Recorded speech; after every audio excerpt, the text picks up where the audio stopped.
Hi guys. So the lecture now. So can you all see my slides on full screen? No, madam, it is dark. We can't see the slides.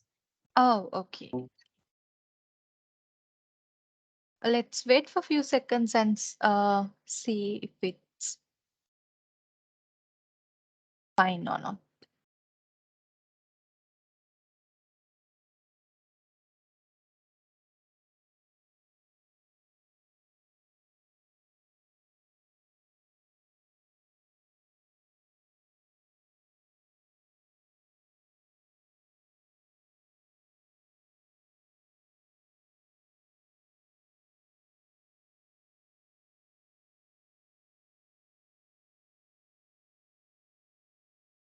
How about now, guys?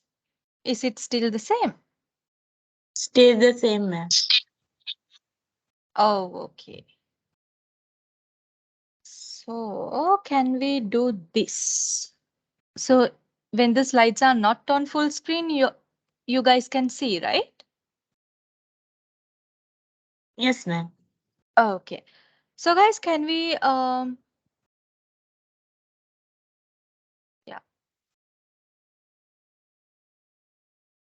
Yeah, so I will zoom in the slides. Okay, so can we do the session like this? Can you all see the content clearly?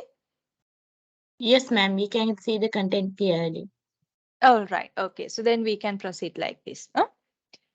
Okay, all right, so guys, yeah, so this is today's session is our lecture 5. Okay, so we'll see what you guys are going to learn in today's lecture. Okay, so these are the main topics that you will be learning in today's session. Okay, so you will learn about poor communication, what is poor communication, and then you will learn about the impacts or the effects of poor communication. And you will also learn a few things about confidentiality and communication techniques to support effective practice. Okay, so these are the these are only the main topics that we will be discussing today. Okay, so under each of these main topic there will be several subtopics as well. Okay, so these are just the main topics that you will be learning today. Okay, so as you can see in the content, the first topic we are going to discuss is about poor communication. So guys, before I teach you what poor communication is, can you all give your own definitions for poor communication? What do you think poor communication means? Yeah, you can explain in your own words. Like, ඔයාලට හිතෙන විදිහට poor communication කියන්නේ මොකක්ද?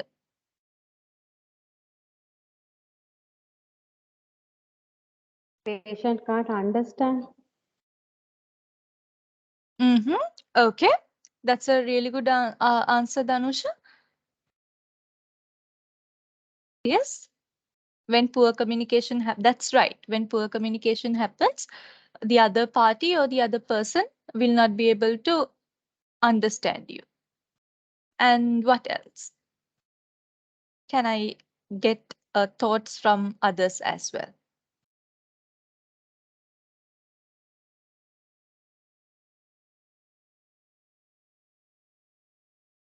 You don't need to give lengthy explanations, guys. Just one sentence is enough. Okay, so if you tell me what do you think about poor communication in just one sentence, that is enough.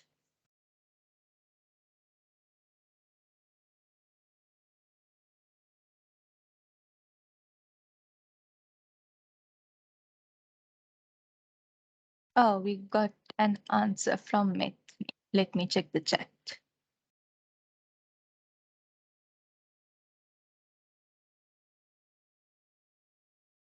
Poor communication often occurs when there is a discrepancy between what is said and what is heard. Yes, that's a really good answer, Mitni. Um, yeah, your answer is correct as well. Okay, so yes, poor communication happens when there is a discrepancy between what is said and what is heard, which means you say something and you mean something else, but it is being misunderstood by the other party or by the other person. හරිද? කියන්නේ ඔයා කියන්න එකක් අහන් ඉන්න කෙනා තේරුම් ගන්න එකක්. Okay, you try to communicate something. Try to communicate something, but the other party or the person misunderstands it or misinterprets it. Okay, so yes, guys. So those are some really good answers by you guys. Do we have any more answers?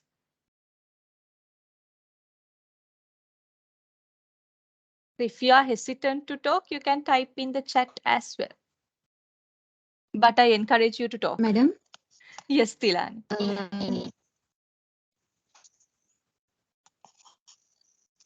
That the message we give to other person, it is not pass better.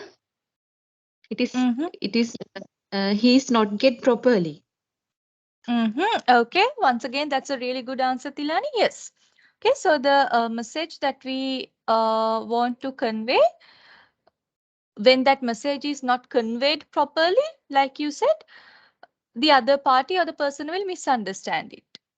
Okay, so yeah, that once again, that's a really good definition for the poor communication.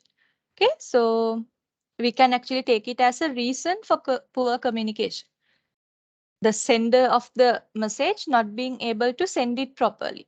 Okay, so when you don't send it properly, the other person or the other party listening to you will not be able to receive it properly as well. Okay, so thanks for those really good answers, guys. So we can move on to the next slide, which explains you about poor communication.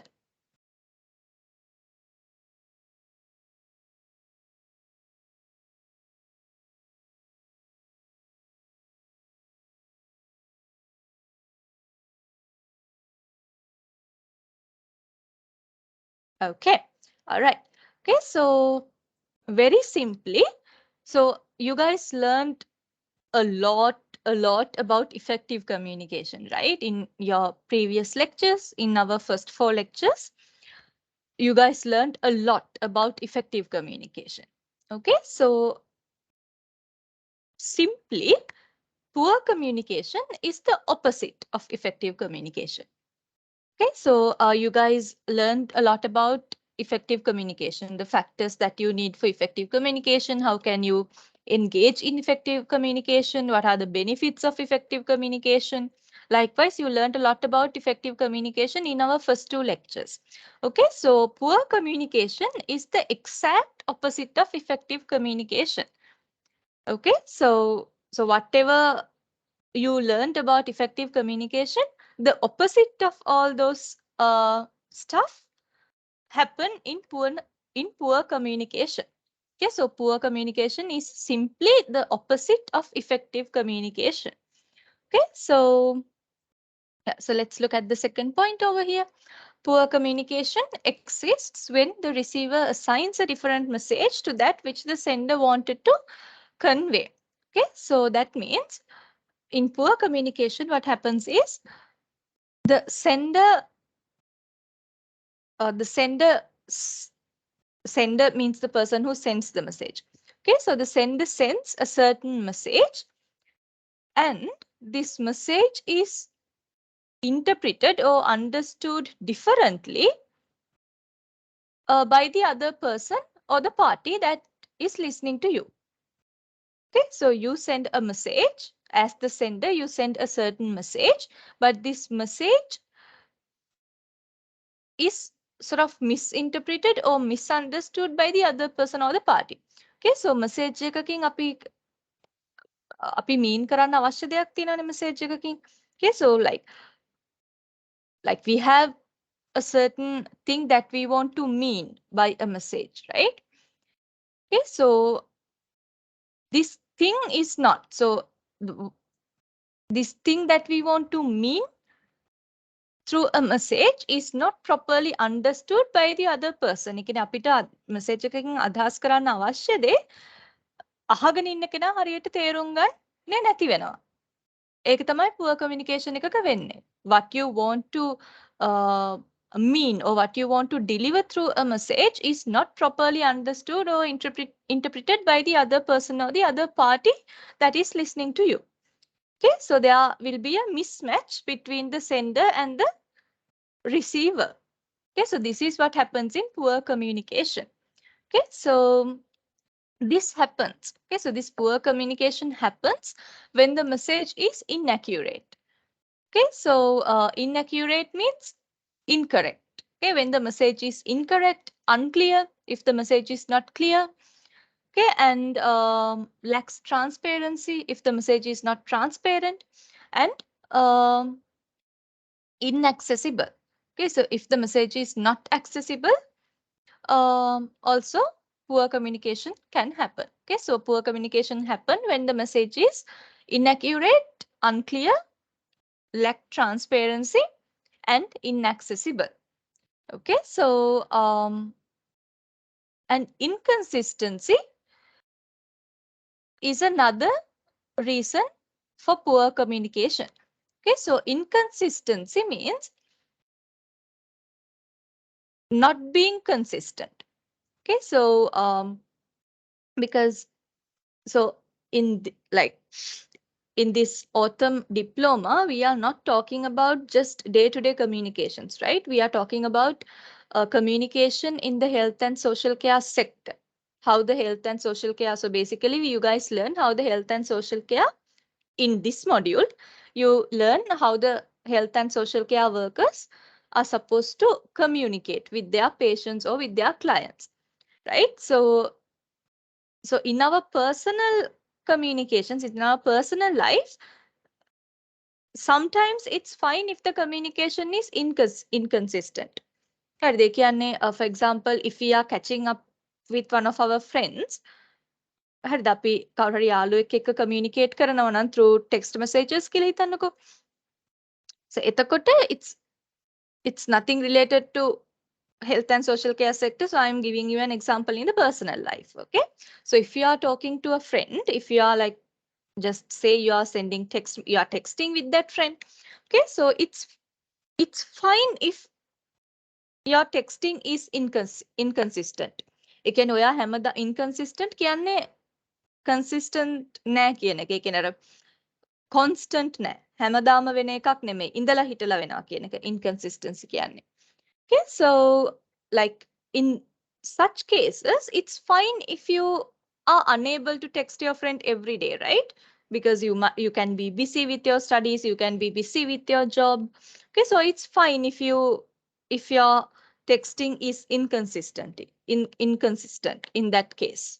Okay, because it's a personal case. It's like your friend is someone who is in your personal circle, right? So it's fine if that is inconsistent. But when it comes to your work, it is different. Okay? So when it comes to your work as a health and social care worker, that is completely different. Okay, so in a personal life එකේ communications inconsistent වෙන එක ප්‍රශ්නයක් නැහැ. But සමහර හැමතිස්සෙම නෙමෙයි, sometimes it's okay if your personal life communications are inconsistent. But in your work life, it can be a major problem if your communication with your clients and your patients is inconsistent. Okay, so that's why it says inconsistency in the means of communications can also cause confusion and important information can be missed. Okay, so the situation is different when it comes to the work life of a health and social care worker. Okay, because when it comes to work, when it comes to work as a health and social care worker, you are supposed to keep in touch with your patients and with your clients in a constant basis, in a regular basis. Okay, so you are not supposed to talk to your patients or clients once in a blue moon. Now, the once in a blue moon කියන්නේ ගොඩාක් කලාතුරකින් once a month, once per every 3 months, likewise. එහෙම communicate කරන්න බැහැ. When it comes to your professional life. Okay, so as a health and social care worker, your communication with your patients and your clients should be constant. Okay, so it should happen in a regular or a constant basis. Okay, so you have to always, I'm not saying that you have to keep in touch with your patients or clients every day, but few times a week will be fine. Okay, maybe like 4 times a week will be fine. Okay, and it depends on the condition of the client or the patient as well. If it is a critical client or patient, then it is better if you can keep in touch with them frequently, like 5 times a week or 6 times a week. But if it is not a if that is not a critical client or a critical patient, then even 3 times a week, even 2 times a week is fine. Okay, and sometimes once a week is also fine if the patient is not in a critical condition or the client is not in a critical condition. Okay, but somehow you have to make sure that you maintain your communication with your patients and clients on a regular, constant basis. Okay, because when the communication is inconsistent, it can cause confusion. Okay, and important information can be missed. Okay, so like when you don't communicate with your clients and patients on a constant basis, you will miss some information, right? So for example, um, just assume yourself as a health and social care worker, and you have a patient.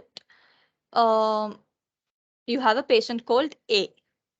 Okay, so you completely just assume that you completely forget to keep in touch with this patient in this month.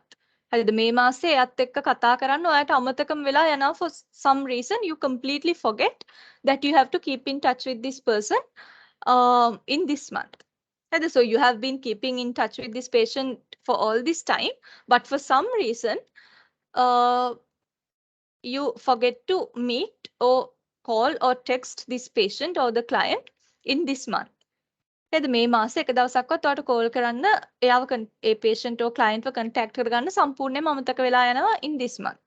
Okay, and you suddenly remember this in the next month. Right, so the next month, so this month is July, so next month is August. Okay, so assume that you suddenly remember මේ patient මේ client මම ගොඩ කාලෙකින් කතා කරේ නෑනේ කියලා ඔයගලන්ට next month මතක් වෙනවා in August. Okay, so in August, you suddenly remember that, oh, I have not called or texted this client. I have not kept in touch with this client for the past month. So I should call him or her right now. Kiela, you call the patient or your client in the next month. Okay, and so when you call the patient or your client, they will tell you what happened in the last month, right? Okay, so what happened in the what happened in his or her life in the last month. They will tell you when you call them. Okay, so if that client or patient mentioned something critical that happened to him or her in the last month, they කියන අර ඔයා call නොකරපු මාසේ ඇතිවෙච්ච මොකක් හරි critical condition එකක් patient හරි client හරි reveal කළොත්, can you help that now? So this happened in July, in the month that you didn't call or didn't keep in touch with the patient. Okay, so you called 1 month later and the patient or the client is revealing this information to you 1 month later. Okay, so there is no way that you can help, right? Because whatever has happened has already happened. You can't take it back and help the patient or the client, right? Okay, ඒ කියන්නේ වෙන්න තියෙන මොකක්ද එයාට වෙච්ච critical condition එකක් එයා ඒ කියන්නේ ඔයා call නොකරපු මාසෙ වෙච්ච මොකක්ද critical condition එකක් patient client reveal කළොත් ඔයාට you can't help. You can't actually do anything about it because the time has already passed. Okay, so if you the time has already passed by 1 month. Okay, so you can't take it back and help the patient. Okay, so but if you called or kept in touch with that person in that particular month, you might be able to help. Okay, so etakota you will be, when you keep calling patient every month or keep meeting with the patient every month, you will be updated about the patient's condition, right? Because guys, when it comes to this health and social care sector, the conditions of your patients and clients are not constant. Their conditions always change over time. Okay, so sometimes your patients or your clients get better. Sometimes they get better and then they get worse. Okay, so like සමහර වෙලාවට හොඳ condition එක හොඳ තත්වයකට ඇවිල්ලා ආපහු worse වෙනවා. ඒ වගේ වෙලාවල් තියෙනවා. ඒ වගේ situations තියෙනවා. Okay, so likewise, their conditions, your patients and your clients' conditions are not constant. The conditions always change. Okay, so you have to keep up with these changes. So how can you keep up with the changes? By keep being updated. Okay, by being updated. So how can you be updated? By keeping in touch with your clients and patients on a constant basis, on a regular basis. Okay, so when they reveal something to you, you can help in a timely manner. හරිද? එයාට වෙච්ච දේ ඔයා දැනගන්නේ, ඔයාගේ patient වෙච්ච දේ ඔයා දැනගන්නේ මාසෙකට පස්සේ නම් there is no way that you can help them. Okay, but if you get to know the issue timely, you can help them. හරිද? දැන් මොකක් හරි ගිය සතියේ වෙච්ච එකක් ගැන මේ සතියේ කියනවා නම් there's only a 1 week difference, so you can obviously help them. Okay, so that's why we say the communication when it comes to your professional life as a health and social care worker, the communication with your patients and clients should be constant and should be regular. Okay, so if there is anything that your patients or clients need help with, you can provide help in a timely manner. When you keep in touch with them in a regular basis, it is easier for you to provide help in a timely manner to your patients and clients. Okay, and according to a survey also, um,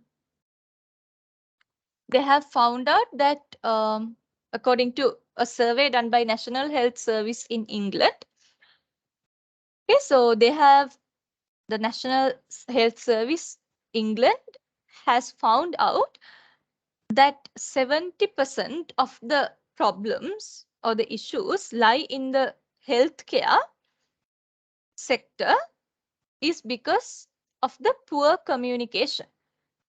හරි, ඒ කියන්නේ healthcare මේ National Health Service England National Health Service එකෙන් කරපු survey එකකින් they have found out that 70% of the healthcare issues, ඒ කියන්නේ healthcare issues කියලා තියෙන issues වලින් 70%ක්ම 70%කටම root cause එක වෙන්නේ poor communication. Okay, so 70% of the issues in the healthcare sector is due to poor communication. Okay, so you can see the impact of poor communication in the healthcare sector, right? Okay, so because 70% is a lot, right? So 70% of the issues in healthcare sector is due to poor communication. So you can understand how much of an impact poor communication makes on healthcare and social care.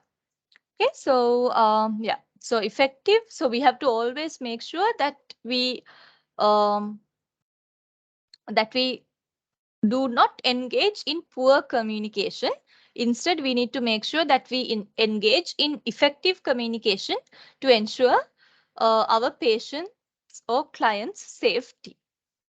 Okay, so guys, next I will show you a picture. Okay, so you can take just few seconds or just 1 minute to have a look at this picture, and I just want to know your thoughts about this picture. Like, what do you understand from this picture and all?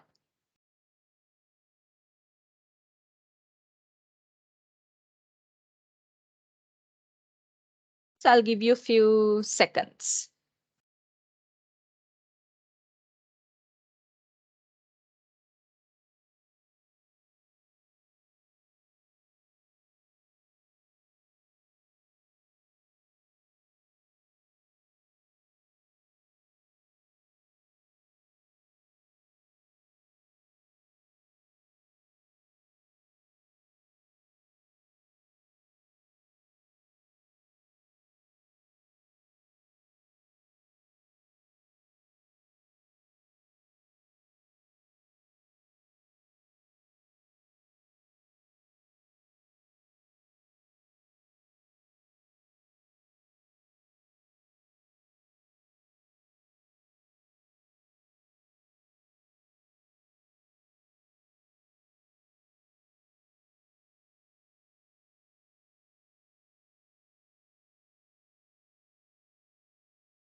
Yes, guys. So can y'all tell your thoughts about this picture? Okay, so there are no wrong answers. You can tell whatever you feel about this picture, whatever you understand from this picture. The same message is understood the both persons in two ways. That's a really good answer, Tilani. Anyone else?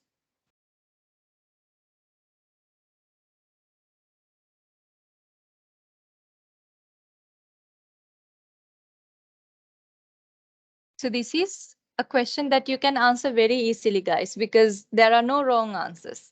So I'm just asking for your interpretation about the picture. So it can be anything that it can be anything. There are no wrong answers. There are no wrong interpretations. So you can tell me anything that you understand from the picture. So can I hear from others as well?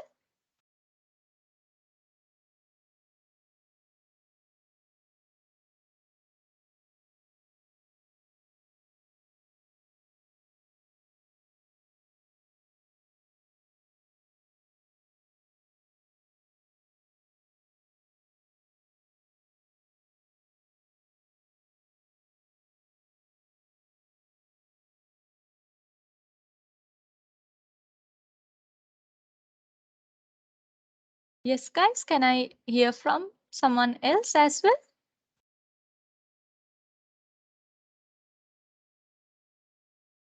well? You can type your thoughts in the chat box as well.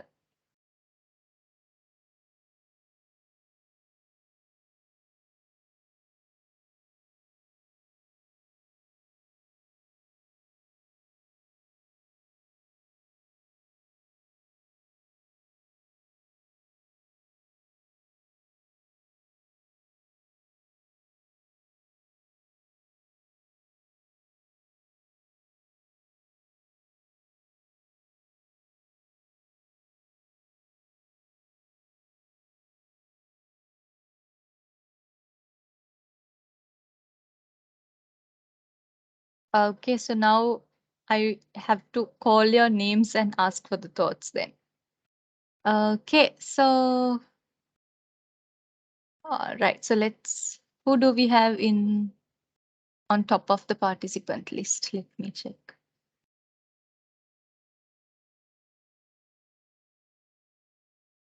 Lahiru. Lahiru, can you tell me what do you understand from this picture?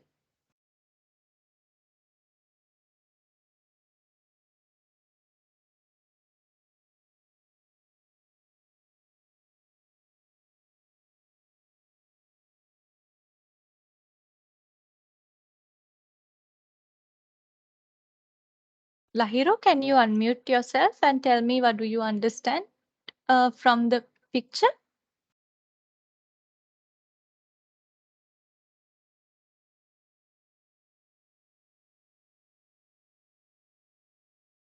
Okay, so until we hear from Lahiru, to I'll go to someone else. Mitni? I think, ma'am, there means they one person thinks number 9, and the Mm-hmm. other person thinks number 6, and they exchange means they communicate, and they exchange their numbers, and finally they get the idea like the number is number 6.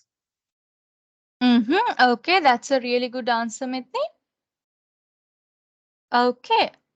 All right. So both the answers that Mitni and Tilani gave are really good answers, guys. Good job.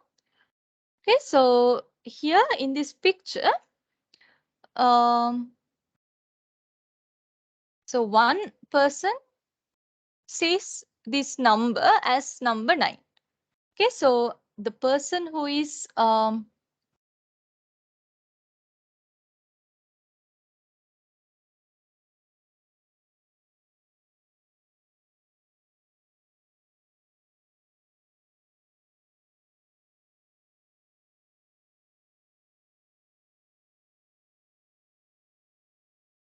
Okay, yeah. So the person who is on this side sees this number as number 9. Okay, when y- because when you stand on this side, to this side, this number looks like number 9.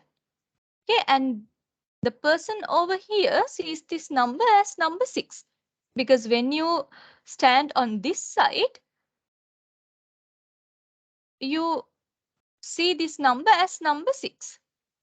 Okay, so guys, um, do you think this number 9 person is correct, or this number 6 person is correct, or do you think they both are correct? Like ඔයාලට හිතෙන්නේ මේ number 9 කියන එක්කෙනා හරි කියලාද number 6 කියන එක්කෙනා හරි කියලාද එහෙම නැත්නම් do you think they both are correct?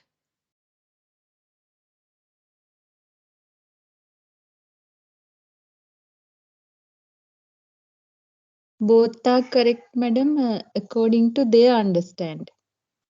Exactly, Tilani. That's a really good job in understanding that. It's a good job in figuring that out. Okay, so you are absolutely right. Okay, so they both are correct. We can't say anybody here is wrong because, because if the number is written in this way and if you stand on this side of the number, you will definitely see it as 9. Okay, so if the number is written this way and if you stand on this side of the number, you definitely see it as 6. Okay, so you can't say that anybody is wrong here. Okay, because according to the location that they are standing, they have interpreted this number. Okay, so for this person, this number looks like 9, and for this person, it looks like 6. Okay, so we can't say anyone is wrong here because they see the number and they interpret the number according to the place that they are standing, according to the location that they are staying in.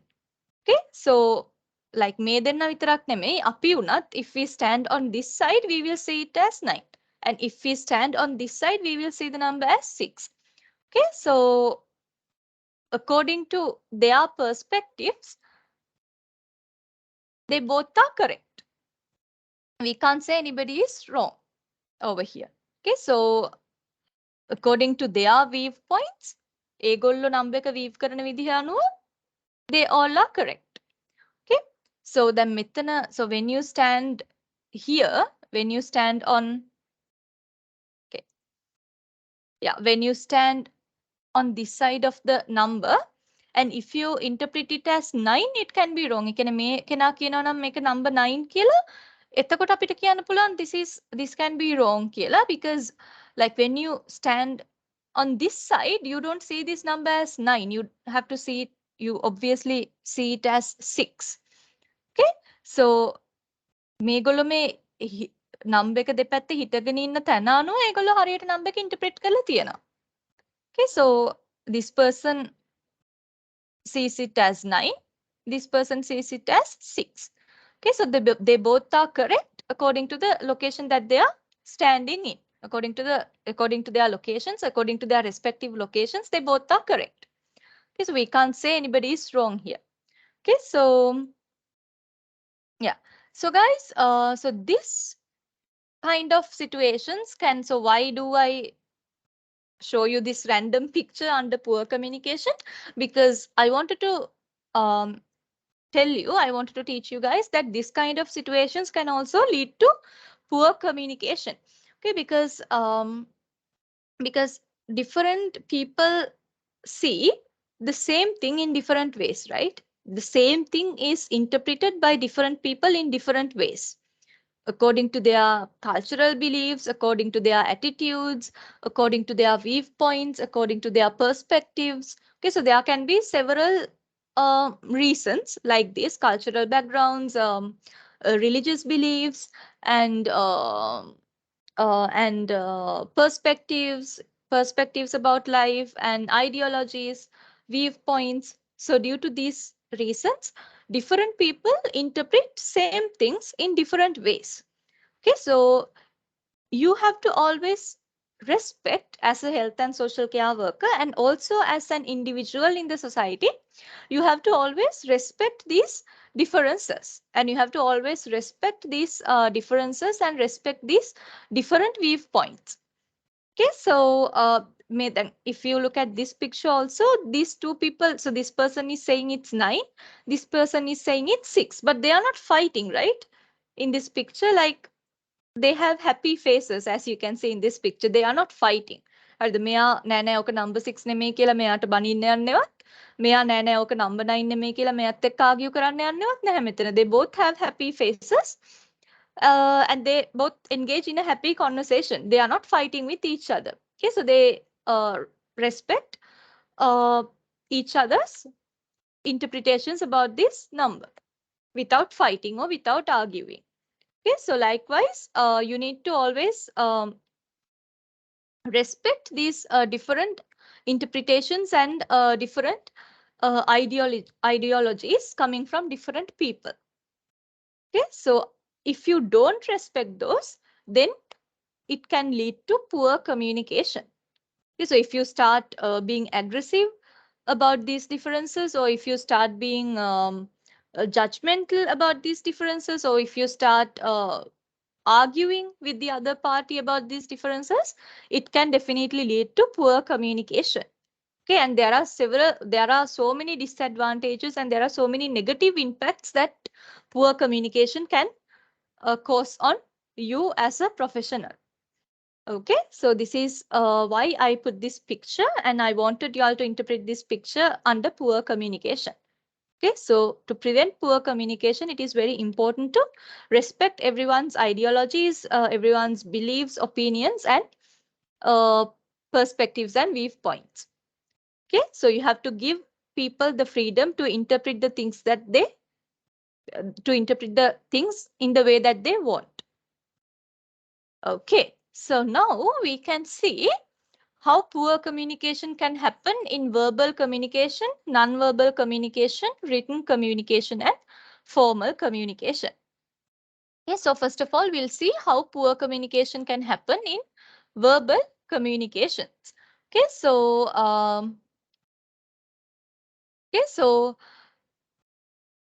for example, if the health and social care worker and the patient have a language barrier, then this can be a reason for a poor communication. Okay, so for example, let's say you have assume yourself as a health and social care worker, and you have a patient or you have a client who talks French. Okay, so but you can't talk French. But you can, as a health and social care worker, assume that you can't talk French, but you can talk English really well. Okay, but your patient is fluent in French, but he's not that fluent in English. He can talk very little amount of English. Okay, so it doesn't matter how good you are in English. If your patient or your client is not good in English, it will affect the communication, right? Because එකනේ ඔයාට කොච්චර English fluency තිබ්බත් communication එක හරියට කරගන්න බැරි වෙනවා if the other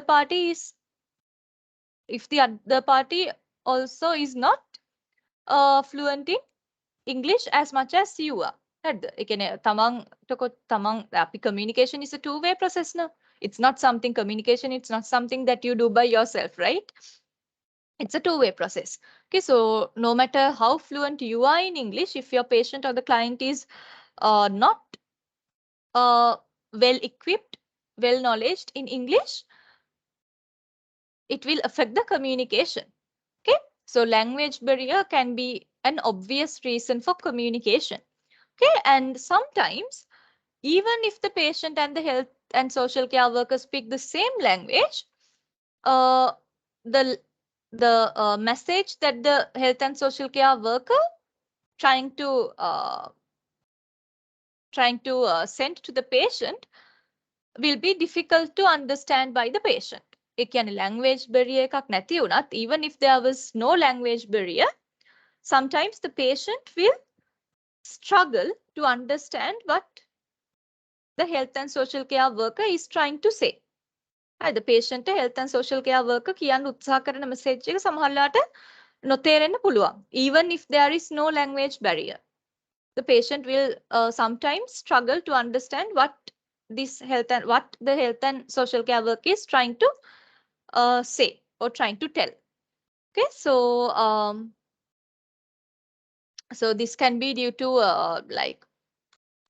so what can be the reasons for the patient to struggle to understand? Like patient struggle මේ message එක තේරුම් ගන්න struggle කරන්නේ මොන හේතු නිසා වෙන්න පුළුවන්ද? Okay, so sometimes the message can be too lengthy. Maybe the health and social care worker is explaining things in a very lengthy manner, or else maybe the health and social care worker is speaking too fast. Because when you speak too fast, some people are okay with that, but most of the people can't understand what you are saying when you talk very fast. Okay, so maybe the health and social care worker is speaking too fast, or maybe a health and social care worker is using a very complex language, like complicated words, which are difficult to understand by the patient. Okay, so likewise, these can be reasons for why the patient is unable to understand what the health and social care worker is saying. Okay, so guys, as professionals, as health and social care workers, sometimes you can be overwhelmed, right? Overwhelmed, Kiana, you can be tired sometimes because of the work, because of working all day, because of your tight schedule, you can feel tired sometimes. Okay, so as a result of being tired, you sometimes tend to rush the conversation, to speed up the conversation. Rush means to speed up. Okay, so overwhelmed or tiredness නිසා සමහර වෙලාවට you try to finish the conversation as fast as possible. The conversation එකක් පුළුවන් තරම් ඉක්මනට ඉවර කරන්න පෙළඹෙන්න පුළුවන් health and social care worker කෙනෙක් if they are tired or overwhelmed. Okay, because they are so tired and overwhelmed, so they don't really have a mood to engage in a conversation, so they try to rush the conversation, to speed up the conversation and finish the conversation as soon as possible, as fast as possible. Okay, so when you try to finish a conversation as fast as possible, there will be no space for questions or no space for clarifications. So your client or your patient will not get any chance to ask questions because you are running with the conversation, right? You are rushing the conversation. Or යනවා conversation එකේ දේවල්. The patient or the client is not getting any chance to ask questions, to ask for clarifications, to pose you and to ask follow-up questions.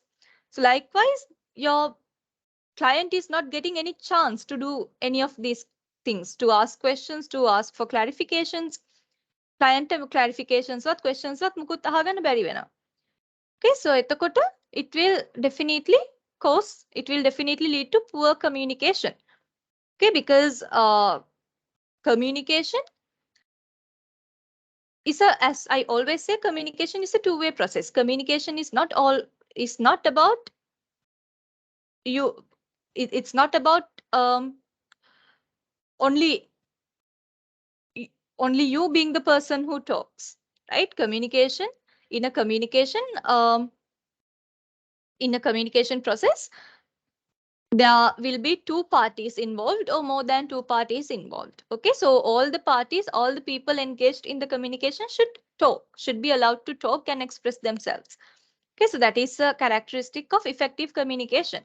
So if you are rushing the conversation and if you are not letting your patients or clients ask questions or ask for clarifications, then that will definitely lead to poor communication.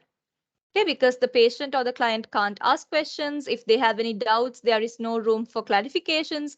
So there's a high chance that so since there are no there is no opportunity to ask questions or ask for clarifications, sometimes the patients or your clients might misunderstand what you are saying, right? ඒ කියන්නේ ඒගොල්ලන්ට මොන හරි doubts තියෙනවා නම් clarify කරගන්න questions අහන්න විදිහක් නැහැ, clarify කරන්න විදිහක් නැහැ when you rush the conversation. ඔයා කියාගෙන යද්දි යාලට ප්‍රශ්න අහන්න clarifications ගන්න විදිහක් නැහැ. එහෙම විදිහක් නැති වුණාම they will interpret sometimes the patients will misinterpret the message. They will interpret the message in the way that they want. හරිද? එතකොට ඒගොල්ලෝ patients clients ලා විසින්ම message එක misinterpret කරගෙන it can lead to misinterpret කරගත්තාම it will lead to poor communication. Okay, so this is how poor communication can happen in verbal communication. Okay, and now we can see how poor communication happen in non-verbal communication. So you guys learned about non-verbal communication in your second or in your first lecture. In your first lecture, as I remember. Okay, so non-verbal communication means you already know that non-verbal communication means your body language. Okay, so as professionals, as health and social care workers, your body language always should convey confidence, credibility, empathy, and reassurance. Okay, so you should maintain your body language in a way that you look confident. Okay, and also in a way that you make the other person confident in the conversation. Okay, so but sometimes, as I said, when you overwork, when you are tired or when you are overwhelmed, when the health and social care workers are feeling tired, exhausted or overwhelmed, it will be shown in their body language. Okay, when the health and social care workers are like tired, emotionally exhausted or overwhelmed, it will be automatically shown in their body language. Okay, so when it is shown in the body language, it can lead to poor communication once again. Okay, so sometimes health and social care workers la ehema karanne hitala නෙමෙයි, they don't do it intentionally, but it is very natural that when you are tired and exhausted, it will automatically, it will unintentionally show in your body language. ඒක ඉබේම ඒ කියන්නේ හිතලා නෙමෙයි, intentionally පෙන්නනව නෙමෙයි. එහෙම intentionally නොපෙන්නුවත් ඉබේම it will be shown in your body language. Okay, so when you have a negative body language, so we talked about negative body languages in our previous lectures, right? So crossing your arms, fidgeting, and uh, uh, moving your legs, and being so laid back. ඒ කියන්නේ අර පුටුවේ පිටිපස්සටම හේතු වෙලා වගේ නම් ඉන්න laid back කියන්නේ එහෙම. හරිද? එහෙමනම් or else if you are hunched කියන්නේ කුදු වෙලා නම්. So these are negative body languages. Okay, so if the health and social care worker has any kind of these body languages, it will add some sort of a stress and anxiety to the patient you are dealing with. Right? So if like when you are having these kind of body languages, the patient is not feeling encouraged to engage in the conversation, right? Guys, for example, then අපිට උනත් if you are going to talk to someone about something important or මොකක් හරි වැදගත් දෙයක් කෙනෙක්ට කියන්න යනවා නම්, and if that person you are talking to is going through the phone, හරිද? නෑ මං අහන් ඉන්නේ කියන්න කිය එයා phone එක use කරනවා නම්, සමහර වෙලාවට එහෙම වෙනවනේ, like people tell you like I'm listening to you, can tell එකේ නම් මං අහන් ඉන්නේ කියන්න කියලා they are going through their phone, right? So එතකොට you will feel kind of discouraged, right? You don't feel like you don't feel like you don't feel like engaging in the conversation. You feel sort of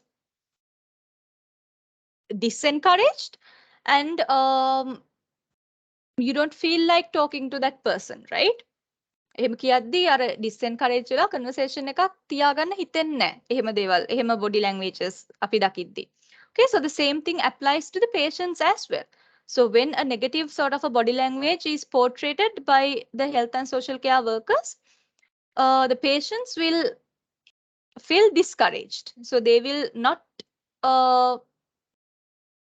they will not engage in a proper conversation with you if you don't have a good body language, if you don't maintain a good body language. Okay, so guys, once again, here's a picture for you guys. So what can you, so I have shown you two pictures of this girl. So what can you interpret about this body language, guys? Okay, so once again, there are no wrong answers. You can tell me anything that you feel about these two pictures.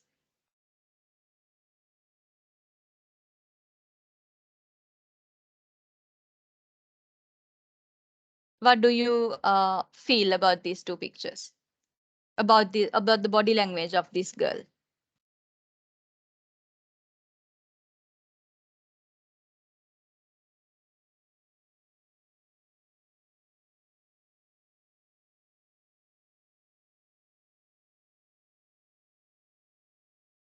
She's very sad or tired. Okay, that's a good job, Tilani. Yes, she is very yeah, she looks sad and she looks tired and she looks frustrated nේද? ටිකක් අර she has a frustrated mood. Like even look at the face. She doesn't have she doesn't have a smile on the face, no.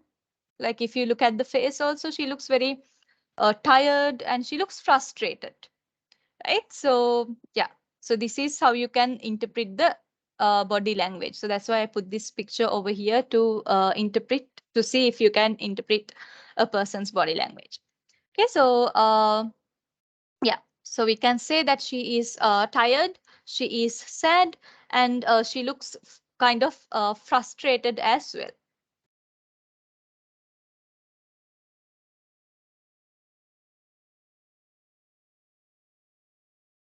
Okay.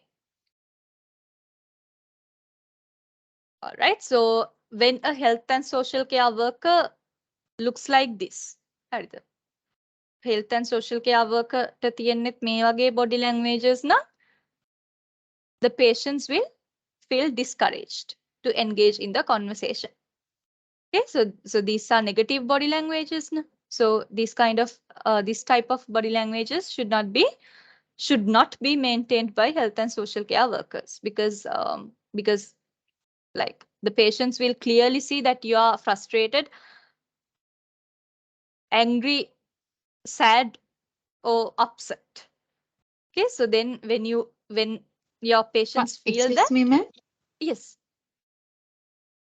What is the meaning of frustrated?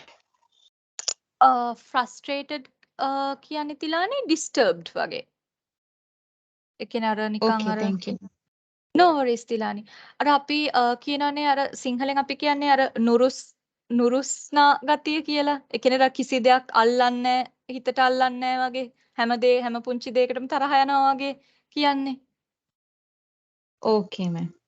ඒක තමයි frustrated කියන්නේ. හරිද? frustrated කියන්නේ disturbed. කියන්නේ අර කිසිම දෙයක් අල්ලන්නේ නැහැ. හැම පොඩි දෙයකටම තරහ යනවා. ඒ වගේ nature එකකට තමයි frustrated කියන්නේ. Okay, so when your Okay, clients, ma'am. no worries, Dilani.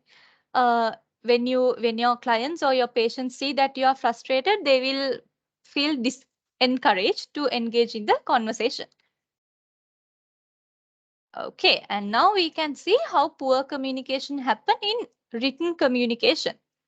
Okay, so poor communication, written communication එකකදී poor communication වෙන්න පුළුවන් විදි මොනවද?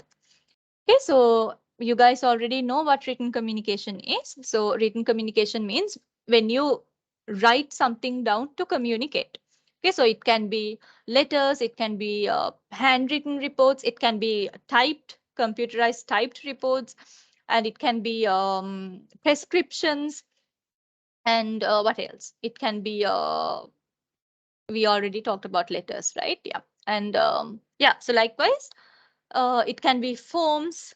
Okay, forms can appear. Fill කරන forms තියෙන්නේ. ඒ වගේ. So those can be some examples for written communication.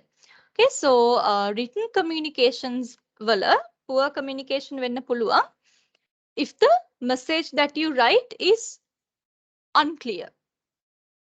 Or else if your handwriting, so typed document එකක් නම් that's fine because typed documents wala letters clear ne, but if it is a handwritten document, illegible handwriting. The illegible කියන්නේ අපහැදිලි, unclear handwriting. හරිද? illegible කියන වචනේ තේරුම අපහැදිලි කියන එක. Okay, so එතකොට handwriting අපහැදිලි නම් if the handwriting is unclear, the person who reads this document will struggle to read it, right? හරිද? එතකොට it can lead to poor communication. Okay, so these are some ways that poor communication can happen in written documents, in written communication. Okay, so if the message is written in an unclear manner, or if the message is written in unclear handwriting, and if the instructions given in the document are unclear, එහෙමනම් the poor communication can happen in written communication. Okay, so guys, for example, අපි ගමුකෝ prescription එකක්. Let's take a prescription. අර doctor ලියලා දෙන prescription එකක් for an example. So we all know that doctors' handwriting are most of the time illegible, but fortunately, most of the pharmacists can read those illegible handwriting, right? But read කරගන්න බැරි තරමටම illegible now. If it is so illegible, if the handwriting of the doctor is so illegible to an extent where the pharmacist cannot read it as well, then the pharmacist might guess and give us a different medicine, right? There's a possibility that the pharmacist හරියටම මේ ලියලා තියෙනක තේරුම් ගන්න බැරි නම්, තේරුම් ගන්න බැරි වුණොත් මේ ලියලා තියෙන මේක තමයි කියලා assume කරලා අපිට මොකක් හරි medicine එකක් වෙන different medicine එකක් දෙන්න possibility එකක් තියෙනවා. Pharmacist, right? So if the pharmacist tries so hard to understand this, but he really can't understand, so he guesses මේක වෙන්න නැති ලියලා තියෙන කියලා guess කරලා he gives us a different medicine. Prescribe කරලා තියෙන එක නෙමෙයි අන්තිමට different medicine එකක් දෙන්නේ. So ඕක අපි ගත්තොත්, so you can understand the consequences, right, of taking wrong medicines. Okay, so then එතනදී what led to poor communication? Illegible handwriting. හරිද? ඒ වගේ so these are some situations where poor communication can happen in written communication. Okay, so and if you take another example, if you take reports for an example, medical reports. Okay, so if the things are not stated clearly, and if the instructions are not given clearly in the report, the physicians or the doctors will misinterpret your diseases, right? They will misdiagnose. Misdiagnose කියන්නේ ලෙඩ වැරදියට අඳුර ගන්නවා කියන එක. හරිද? So incorrect diagnosis කියලා මෙතන මා ලියලා තියෙන්නේ misdiagnose කරනවා. Misdiagnose means interpreting diseases or illnesses incorrectly. වැරදියට අඳුන ගන්නවා ලෙඩ. හරිද? එහෙම ඒවත් වෙන්න පුළුවන් if the medical reports are not written in clear if the medical reports are not written properly. Okay, so හරියට medical reports වල details හරියට ලියවෙලා නැත්නම්, if the instructions are not written properly, there is a possibility that the doctors will misinterpret these reports and misdiagnose the diseases and the illnesses that you have. හරිද? දැන් diseases, illnesses misdiagnose කරාම they will end up, the physicians or the doctors will end up giving you wrong treatments, right? Because ඔයාට තියෙන එක disease එකක්, they will misdiagnose it and they will think that you have a different, again ඒගොල්ලෝ හිතන් ඔයාට තියෙන එක disease එකක්, but the physicians misdiagnose කරාම ඔයාට තියෙනවා කියලා හිතන්නේ තව disease එකක්. So එතකොට එයා treat කරන්නේ ඒ disease එකට, not to the disease that you are actually having. Okay, so as a patient and as a client, you will end up getting wrong treatments, which is a very dangerous and very risky case, right? So this is how poor communication can happen in written communication. Okay, and now we can see how poor communication can happen in formal communications. Okay, so in a workplace, you can have informal communications and formal communications. Okay, so in your workplace, if you are talking to your friend, Or yeah, that workplace එකක if you are talking to a friend, you don't call your friends by Mr., Miss, Mrs., ma'am. You don't call your friends like that, right? You call your friends by name. Okay, so that can be informal. But if you talk to your boss, if you talk to your senior, or if you talk to your manager, you usually address them by Mr., Mrs., Miss, likewise. Okay, and sometimes some people address as sir, ma'am, madam, likewise. Okay, so those are formal communications. Okay, so in a formal communication, so now we are going to discuss how poor communication can happen in this kind of formal communications. Okay, so if you, so so let me explain this by giving an example. Okay, so for formal communication, we can take the communication between a patient and a doctor as an example. හරිද? ඒ කියන්නේ patient and doctor කෙනෙක් අතර වෙන communication එකක්. It's a formal communication. Informal නෑනේ. You don't call the doctor by name, right? You call the doctor saying doctor. Doctor කියලා නේ අපි කතා කරන්නේ. You don't call them by name. Okay, and for ඒක formal communication එකක්. හරිද? It happens in a formal environment. So it's an example for a formal communication. Okay, a communication between a patient and a doctor. Okay, so yeah, so let's uh, assume that uh, you are the doctor and you are communicating with a patient. Okay, so if you so as the doctor, as the doctor, you have found out that your patient has this particular disease. මොකක් හරි මේ disease එකක් තියෙනවා කියලා you have diagnosed, you have found out. So you are explaining about this disease to your patient. හරිද? ඒ කියන්නේ මේක මේ වගේ disease එකක්, මේ වගේ treatments තියෙන්නේ එහෙම කියලා you are explaining to the patient කියලා හිතන්නකෝ. හරිද? So when you are explaining, if you used very complex words, if you use medical terms, හරිද? ඒ කියන්නේ medical college එකේ ඔයා ඉගෙන ගත්ත terms වලින් ඔයා ඒ disease එක patient explain කරොත්, if you explain the disease using the medical terms and technical terms, the patient will not understand a word, right? Because the patient is not a doctor. The patient is not another doctor. The patient is a normal person. Okay, so the patient is not aware of these technical words or medical terminologies. So if you use these kind of technical words, complex words, and medical terminologies to discuss the disease, your patient will not understand a single thing that you will be saying. කිසි දෙයක් patient තේරෙන්නේ නැහැ. ඒ වගේ terminologies වලින් කතා කරා. Okay, so this is an example of how poor communication can happen in formal communication. Okay, so when you're professionals, you have to make sure that your clients or your patients are coming from normal backgrounds. They are not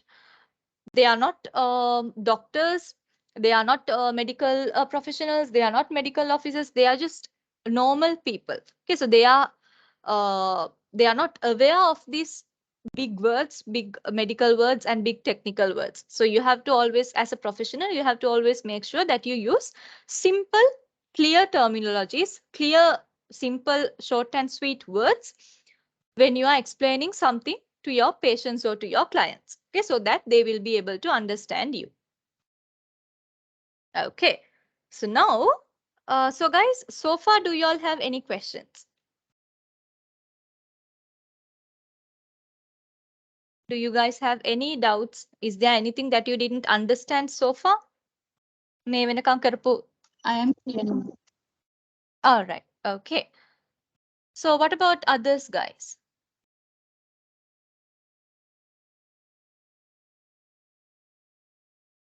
Can I hear from others as well?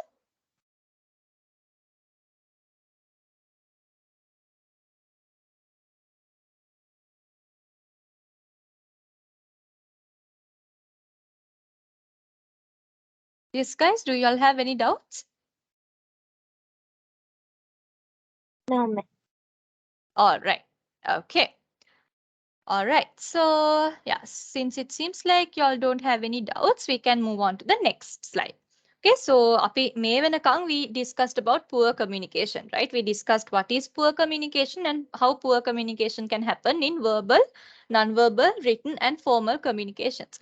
So now we are going to discuss the impact of poor communication in health and social care. Okay, so impact කියන්නේ බලපෑම. The poor communication වලින් health and social care sector එකට තියෙන බලපෑම effect එක ගැන තමයි අපි කතා කරන්න යන්නේ. Impact කියන්නේ බලපෑම or the effect.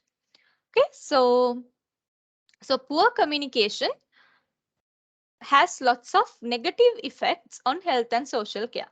Okay, so I have listed 7 impacts, 7 negative effects of poor communication in health and social care here. Okay, so poor communication can lead to medical errors, long waiting time, wrong, delayed or expensive treatment, incomplete follow-ups, lack of outreach to elderly patients, uninformed recommendations, improper handling of private medical data. Okay, so we will discuss about each and every impact separately. Okay, so numbers තියෙන පිළිවෙලට අපි discuss කරගෙන යමු මේ medical errors කියන්නේ මොනවද, long waiting times කියන්නේ මොනවද එහෙම කියලා. Okay, so number 1 is medical errors. So I will start off with medical errors. Okay, so poor communication can lead to medical errors. So මොනවද medical errors කියලා කියන්නේ? What are medical errors? Okay, so medical errors කියලා කියන්නේ the errors that can happen in medical related things.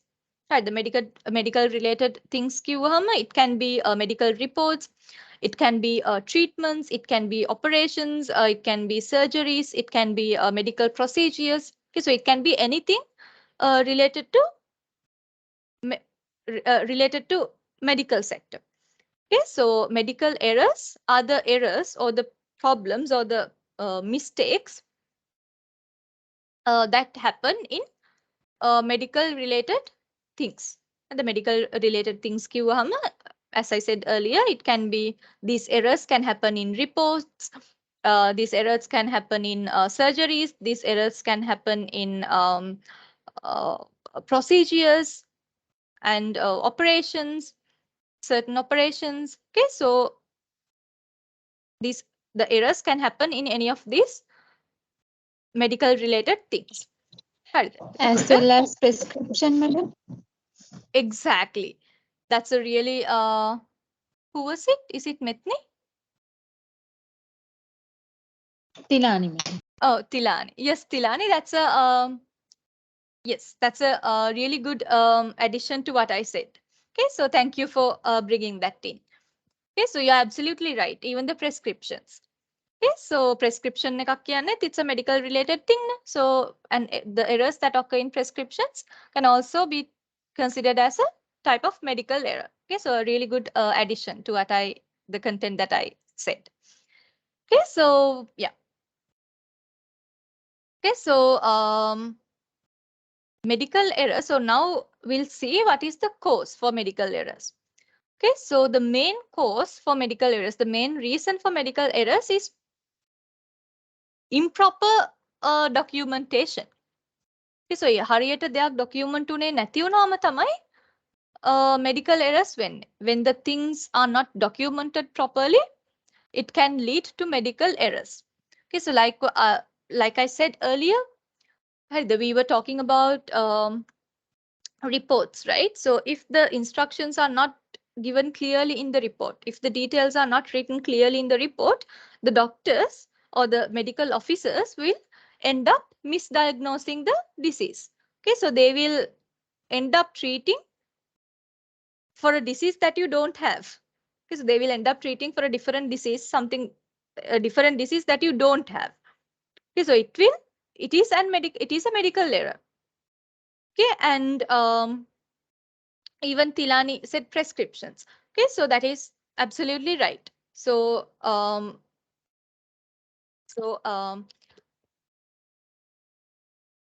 so if the doctor misdiagnosed you, ඒ කියන්නේ දැන් හිතන්නකෝ අපි ඒකත් report එකේ case එකටම attach කරලා බැලුවොත්, if the report is not properly written, the doctors will misdiagnose your disease, right? So once they misdiagnose you, they will prescribe you the wrong medicine. So in the prescription, they will write the names of the medicines for the misdiagnosed disease. ඒ කියන්නේ ඔයාට මේ තියෙනවා කියලා හිතපු ඒත් ඇත්තටම ඔයාට නැති disease එකට අදාළ medicines තමයි they will write on the prescription. Okay, so you take that prescription to the pharmacy and you take medicine from the pharmacy. So you actually end up getting medicines for a disease that you actually don't have. Okay, so you can see the impact of medical errors, right?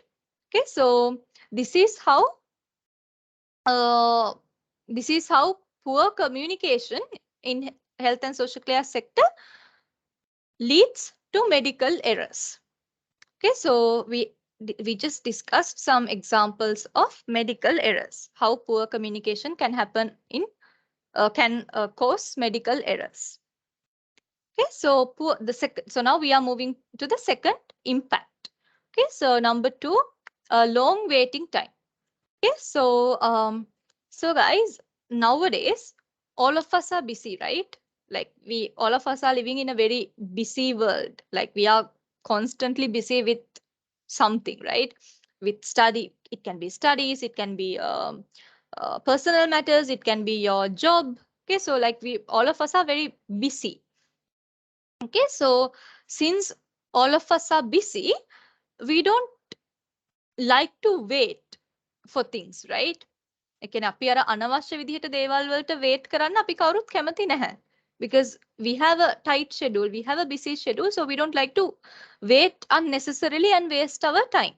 Okay, so long waiting time කියන්නේ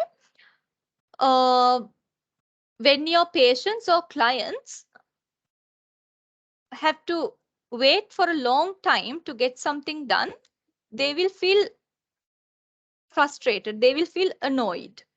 Your patients or clients will feel annoyed when they have a long waiting time.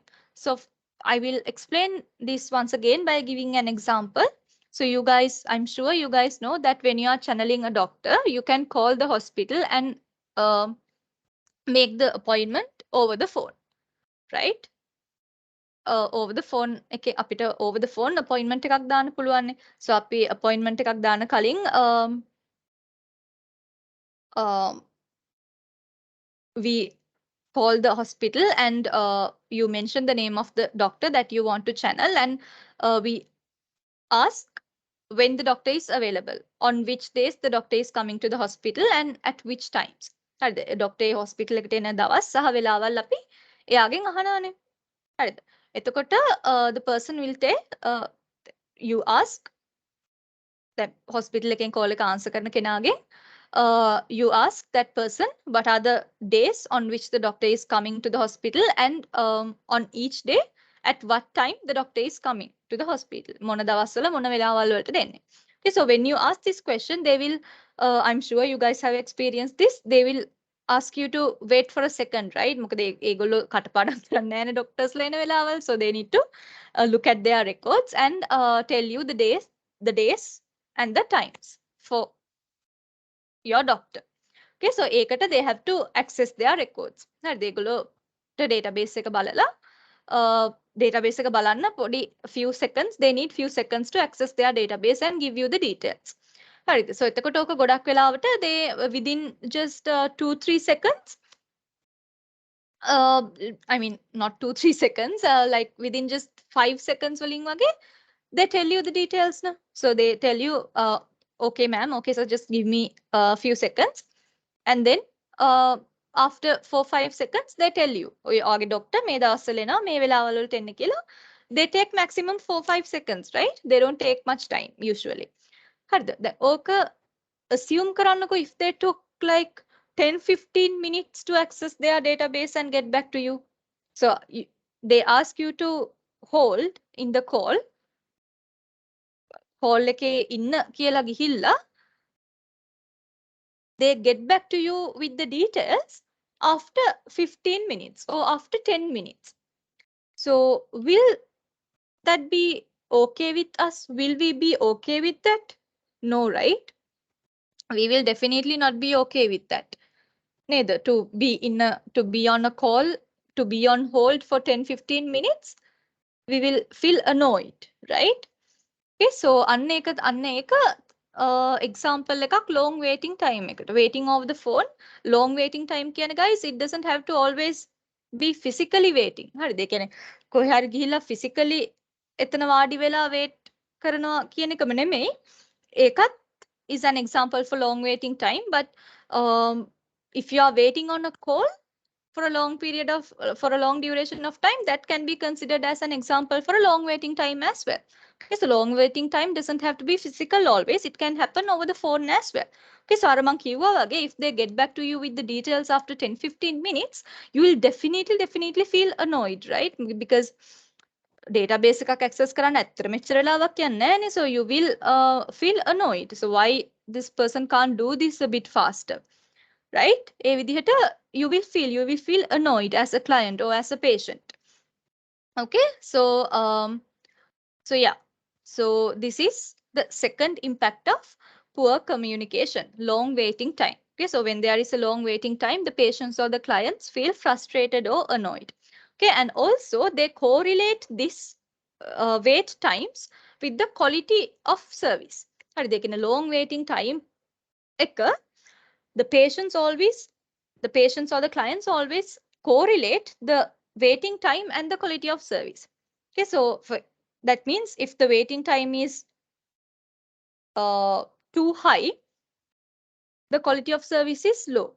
හරිද? ඒ කියන්නේ අපි මොකක් හරි වැඩක් ගන්න ගිහිල්ලා වැඩක් කරගන්න කොහේ හරි ගිහිල්ලා ඒ වැඩේ කරගන්න අනවශ්‍ය විදිහට ගොඩාක් පැය ගාණක් නාස්ති වෙනවා නම් අපි ඒකට අපි ඒ තැන අපි තව යාළුවෙක්ටවත් රෙකමන්ඩ් කරන්නේ නැහනේ නේද?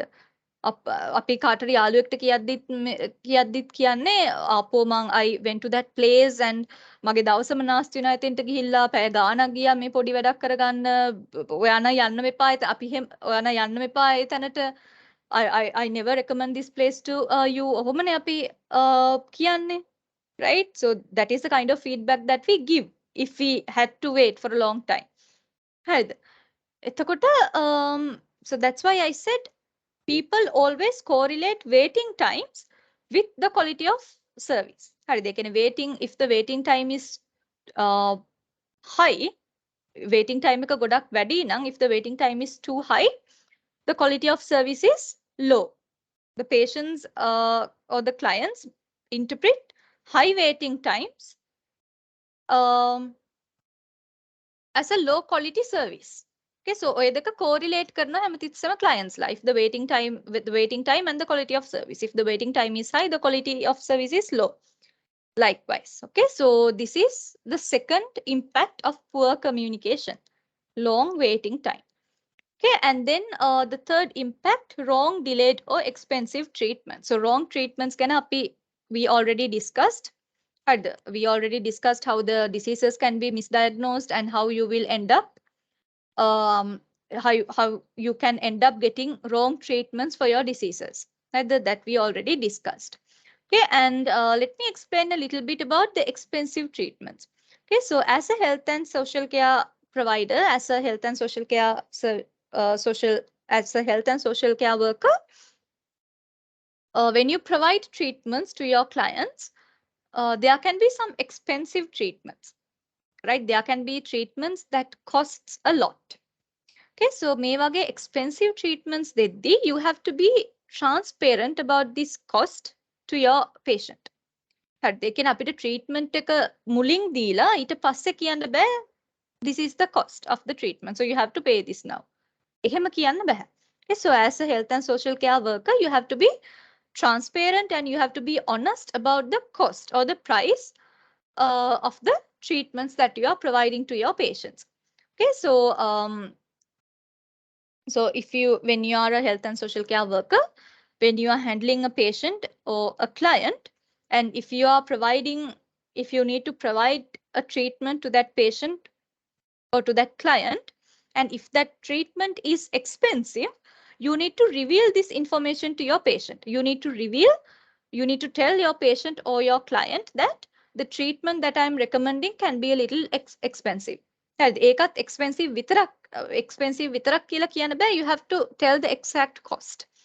Somehow that it can be difficult for you to tell the exact cost, but it's really good if you can tell them the exact cost.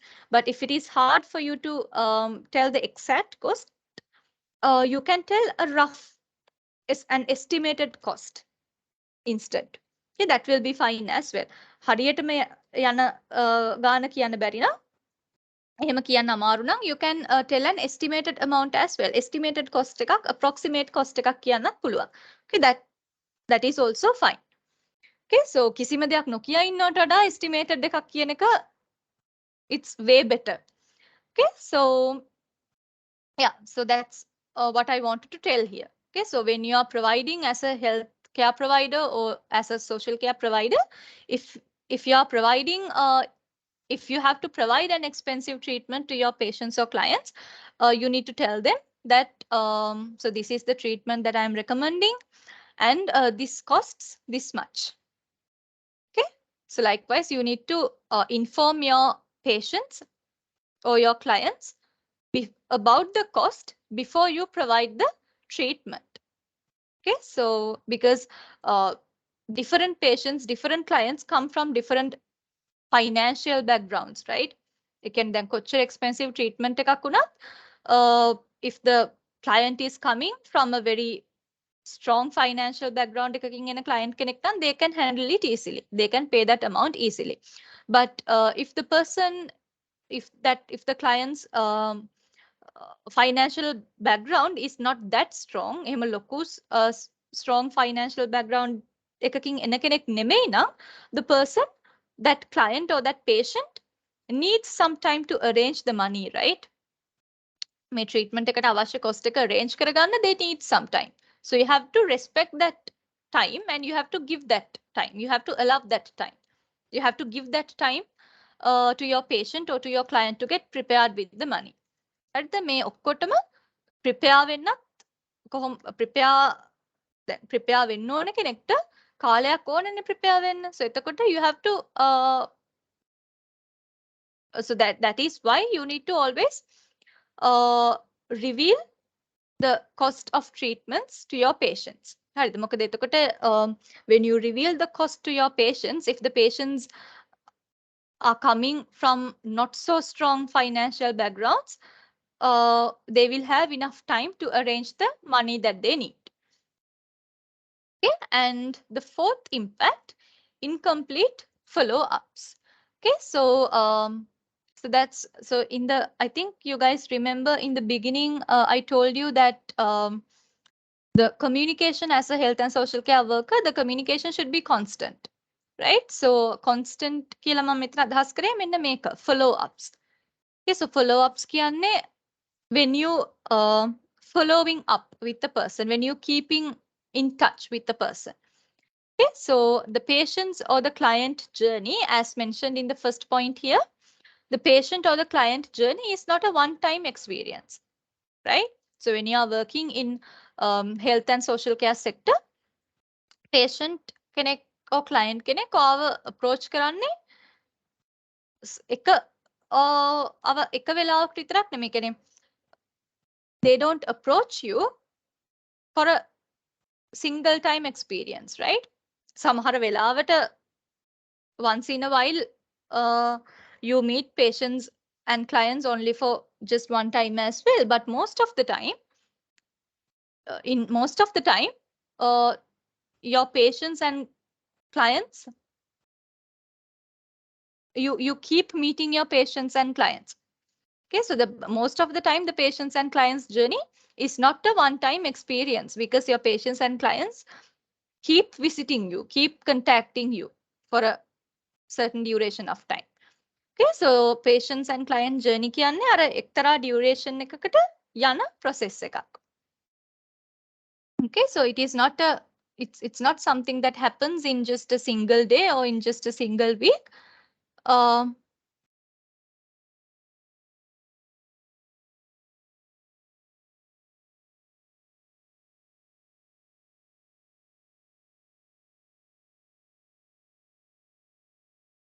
Yeah. Okay, so yeah, so your patients and clients are not meeting you for just one day, for just one week. they keep meeting you, they keep in touch with you for a certain duration of time, right? So this is a process. Health and social care කියන්නේ it's a process. Okay, so you need to follow up with your patients and clients. Okay, you need to keep in touch with them, you need to keep contacting them, you need to keep communicating with them. Okay, so it can be over the phone, it can be physical meetings at your workplace. Okay, and like so ඒකත් you can decide as per your patient's or client's preference. Right. So if the patient or the client prefers having an online and a virtual meeting, or if the patient or the client is preferring a virtual meeting, you can go for that. Okay. And if the patient or client is preferring a telephone conversation, you can go for that. And if the patient or client is preferring a physical one-to-one meeting, you can arrange that. Okay. So according to your patient's client's preferences, somehow you need to keep in touch with your patients and clients, and you need to follow up with them. Okay, so you need to ask for their current condition, what can you do to help them, and how are they feeling now. So if they are under certain treatment, මොකක් හරි treatment එකක් ගන්න ගමන් ඉන්න කෙනෙක් නම්, you can ask them, how are you feeling now? Are you feeling better or are you feeling worse?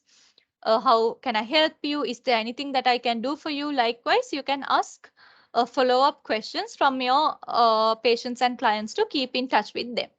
Okay, so follow-ups are extremely important. Right, the follow-ups doesn't, as I mentioned just now, follow-ups don't have to be physical follow-ups always. Okay, so follow-ups can physical meetings known. It can be virtual meetings, it can be telephone conversations, and it can be written communication as well. හරිද දැන් written communication වලින් කතා කරන එක නම් අර letters වලින් වගේ කතා කරන එක නම් it almost doesn't happen nowadays. But if you like look at the previous decades, letters වලින් නුත් communicate කරානේ. So එහෙම කරන්නත් පුළුවන්, but it's not that applicable in today's scenario. Right, in today's scenario නම් ගොඩක් වෙලාවට physical meetings, virtual meetings or telephone conversations. Okay, so you can follow any of these methods to follow up with your patients or clients. Okay, so because if you don't follow up, you are not getting updated about your patients or clients condition, right? You will get updated only if you follow up with them. Okay, so that is the importance of following up. Okay, so when you follow up, you can know the current condition of your patient or of your client. Okay, so you will be updated about your patients and clients. Okay, so if you don't have proper communication, if you don't engage in proper communication, again, if you engage in poor communication, ඔයාට තියෙන poor communication techniques නම්, it will lead to incomplete follow-ups. Okay, so for example, if you are not a good conversationalist, ඒ කියන්නේ ඔයාලා හරියට conversation එකක් හරියට ගෙනියන්නේ නැති කෙනෙක් නම්, the patient or your client will hesitate to come for a follow-up, right? ඒ කියන්නේ හිතන්නකෝ you assume yourself as a health and social care worker and just assume that you are not a good conversationalist. Either you are not a person who communicates properly. එතකොට the patient or the client will feel encouraged and they will hesitate to go for follow-ups. They can follow-ups කරන්න patient or client අකමැති වෙනවා if you don't communicate with them properly. Okay, so poor communication can lead to incomplete follow-ups. Okay, so incomplete follow-ups means when your patient or client kind of hesitate to come for follow-ups. Okay, and then the fifth impact of poor communication, lack of outreach to elderly patients. Okay, so yeah. So, so guys, when you work as a health and social care worker, you might come across with elderly patients, with older patients who do not maintain relationships with their family and friends. ඒ කියන්නේ අර family and friends වලින් ඈත් වෙලා ඉන්න. තමන්ගේ family එකෙන් තමන්ගේ යාළුවන්ගෙන් ඈත් වෙලා ඉන්න වයසක patients ලා හම්බෙන්න පුළුවන්. There can be, you can come across with older patients, elderly patients who do not maintain any relationships with their family members or with their friends. හරිද? එතකොට as a health and social care worker, you are the only person that the elderly patient is talking to. Elderly patient ඔයත් එක්ක විතරයි එයා කතා කරන කෙනා වෙන්න පුළුවන් සමහර වෙලාවට. Okay, so you are the only person that the patient has to communicate. The elderly patient, this particular elderly patient has only the health and social care provider to talk to communicate. Okay, so එතකොට ඒ වගේ වෙලාවක if you also do not communicate properly, so this elderly patient has only you to communicate. So in such situations, if you also don't communicate properly, these elderly patients will feel very disheartened and they will feel very disencouraged, right? So they will feel like they are not heard because they have only their health and social care worker to talk to. So if the health and social care worker also doesn't communicate properly, the elderly patient will lose their health and social worker as well, right? Then communicate කරන්න ඉස්සරේ health and social care provider විතරයි හිටියේ. දැන් එයා හරියට communicate කරේ නැත්තම්, health and social care provider හරියට communicate කරේ නැත්තම් elderly patient then communicate කරන්න කවුරුත් නැහැ. They lose the health and social care provider as well. Right, so previously, so මෙතන elderly patients කියලා කියන්නේ ගොඩක් වෙලාවට the patients, the older patients who do not maintain any relationships with their family and friends. So they have only the health care provider and social care provider, health and social care provider to communicate. So if the health and social care provider also doesn't communicate properly, these patients will feel disheartened and they will not engage properly in the conversation. Okay, so this is another impact of poor communication. Okay, and the next impact of poor communication is uninformed recommendations. Okay, so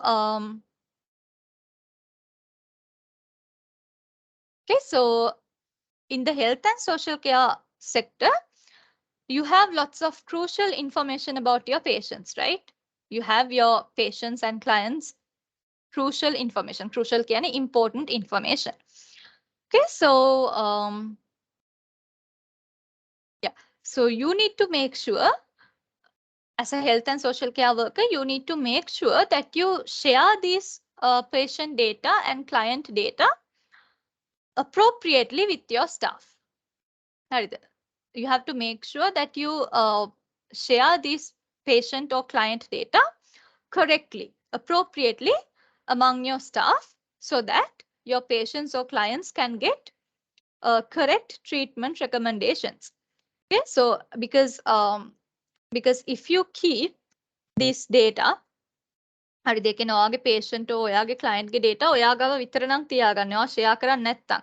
If you keep this data and information to yourself without sharing it to anyone, then your patients or clients will not get appropriate treatment recommendations because the other people in the healthcare unit or in the social care unit are not aware of your patient's details, are not aware of your client's details, right?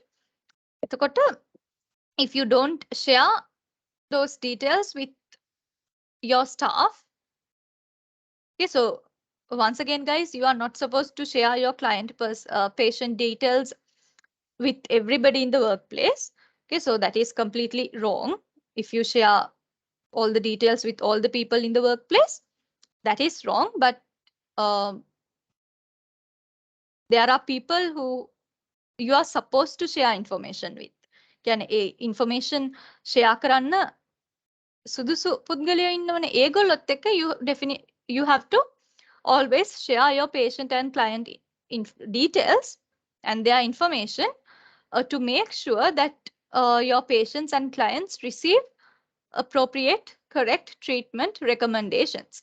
Okay, so as health and social care workers, uh, you have to make sure that you do not keep details and information to yourself. Instead, you have to share those details, information with your staff members in an appropriate manner.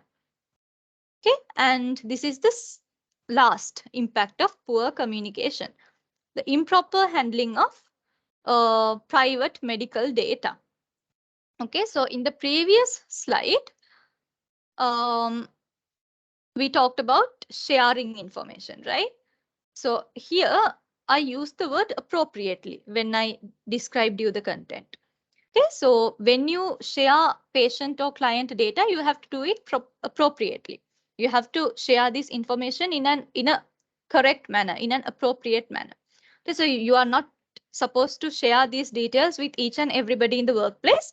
Instead, there will be a certain staff, certain amount of staff who are allowed to access this information, right? So you need to share this information only with these authorized people. හරිද? authorized people කියන්නේ මේ information access කරන්න අවසර තියෙන කට්ටිය ඉන්නවනේ workplace එකේ. එයාලත් එක්ක විතරයි you have to share these kind of crucial information. Okay, so you are not supposed to share the patient client information with unauthorized people, with unauthorized parties.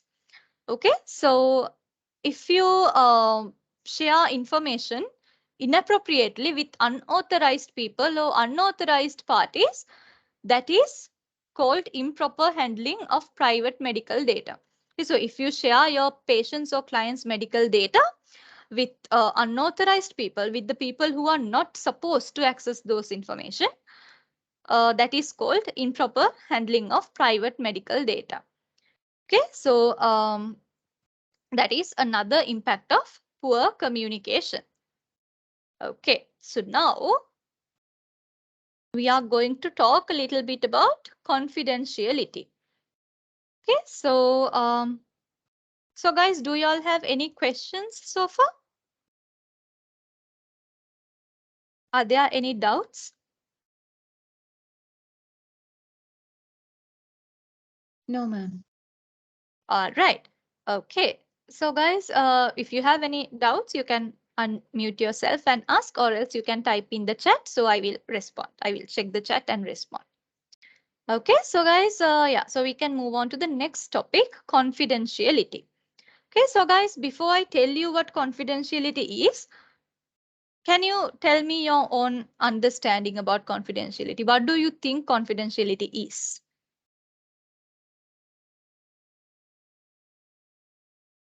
ඔයාලට තේරෙන විදිහට confidentiality කියලා කියන්නේ මොකකටද?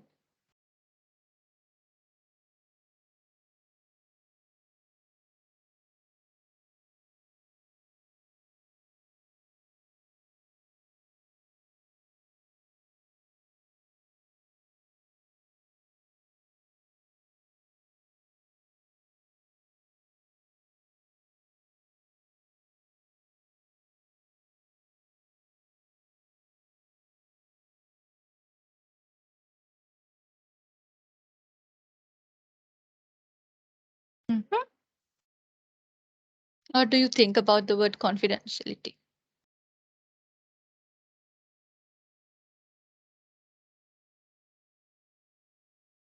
Mhm. It's Oh, called private.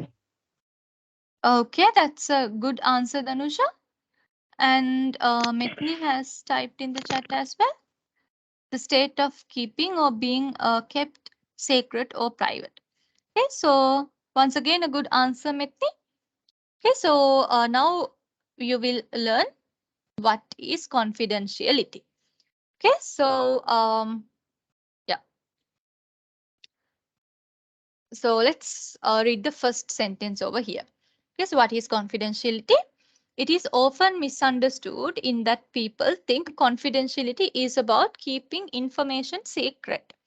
Okay, so yeah, so most of the time people misunderstand that confidentiality is about keeping secret. ඒ කියන්නේ people think that confidentiality is about not telling people anything. It's about keeping secrets. Okay, so that is actually incorrect. Confidentiality is not about keeping secrets. කියන්නේ දේවල් රහසක් විදිහට දැන් රහසක් විදිහට දෙයක් තියාගන්නවා කියන්නේ we don't tell. Secret is not something that we tell to anybody, right? හරිද? secret එකක් කියන්නේ අපි කාටවත්ම කියන්න නැති එකක් නේ secret එකක් කියලා කියන්නේ.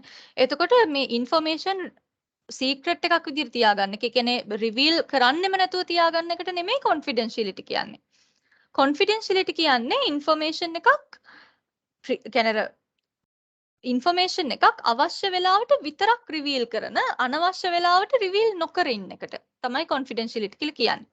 confidentiality is about revealing information or revealing details only when it is necessary. When it is not necessary, you keep it to yourself.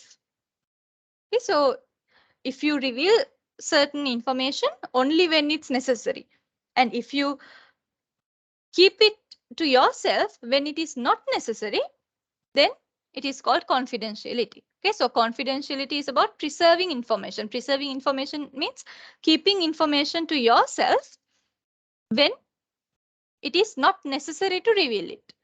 හරිද? reveal කරන්න අවශ්‍ය නැති වෙලාවේ තමන් ගාව තියාගෙන information you share it only when it is, you reveal them only when it is needed.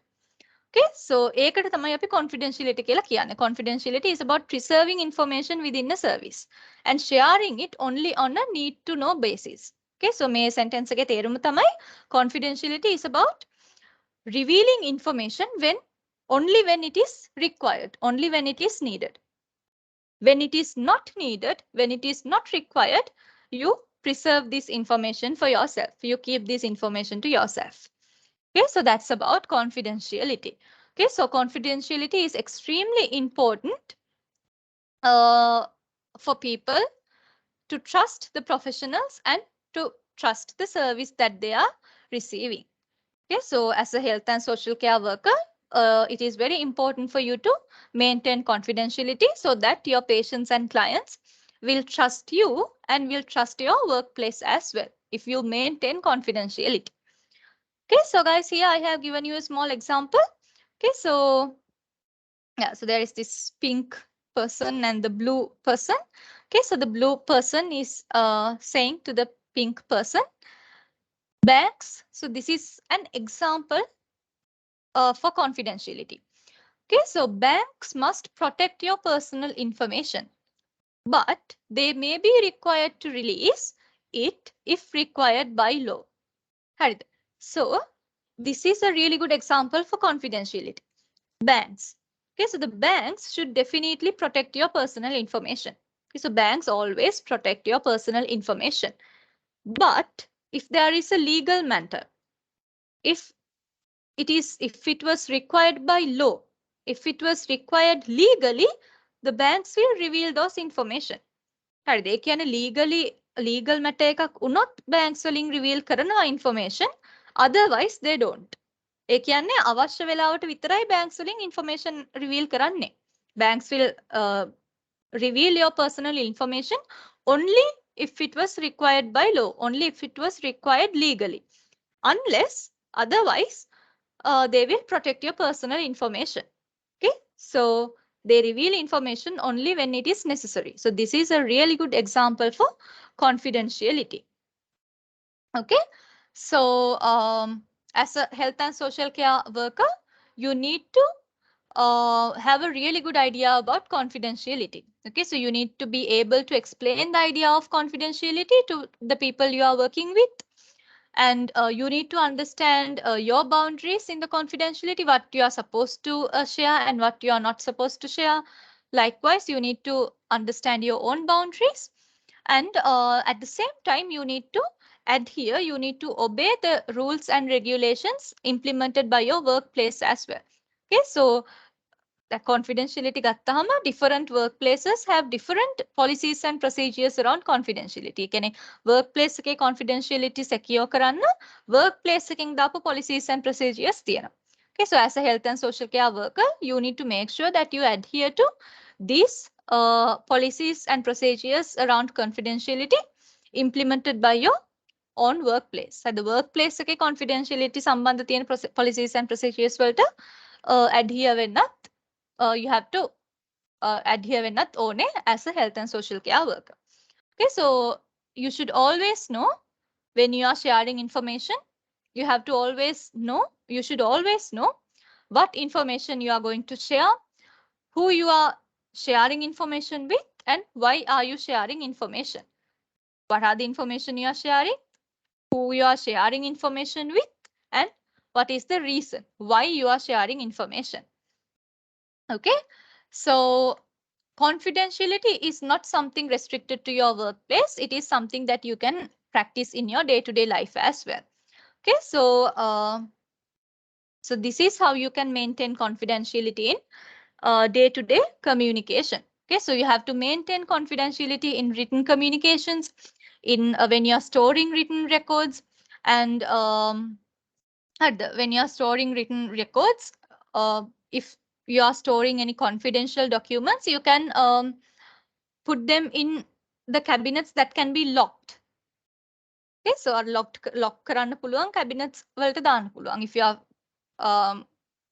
storing confidential documents. Okay, those should be stored in the cabinets that can be locked.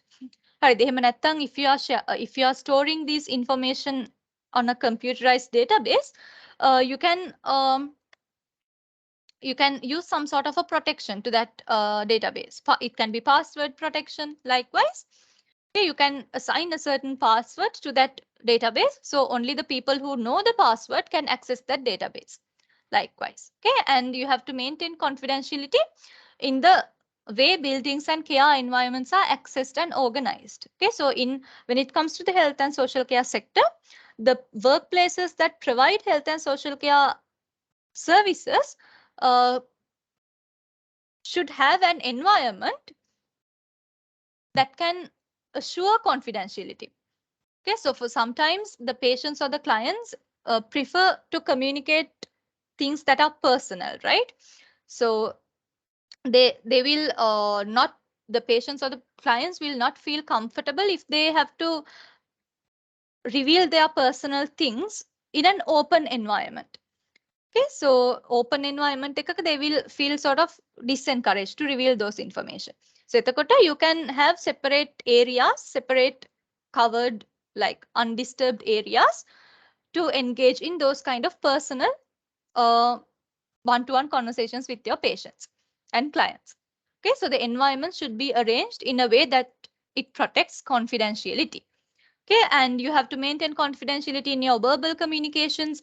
And when you are communicating with another client, you need to, so if you are talking about one of your clients, again, ඔයාගේ එක client කෙනෙක් ගැන ඔයා තව client කෙනෙක් එක්ක කතා කරනවා නම්, if you are discussing about one of your clients with another client, in such situations also you need to maintain confidentiality. Okay, and if you are communicating with other agencies or with other professionals from other different workplaces, once again you need to maintain confidentiality. Okay, and if you are talking to your patients or clients, family members or friends or other carers, you need to maintain confidentiality.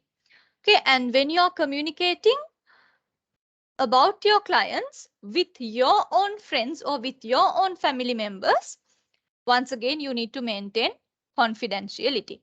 Okay, so this is how you can implement confidentiality in the service culture. This is how you can implement confidentiality in the health and social care sector. Okay, so the first thing is be transparent. Okay, so be transparent. You should be transparent as a health and social care worker. Okay, so if be transparent කියන්නේ, if there is a requirement for you to reveal information.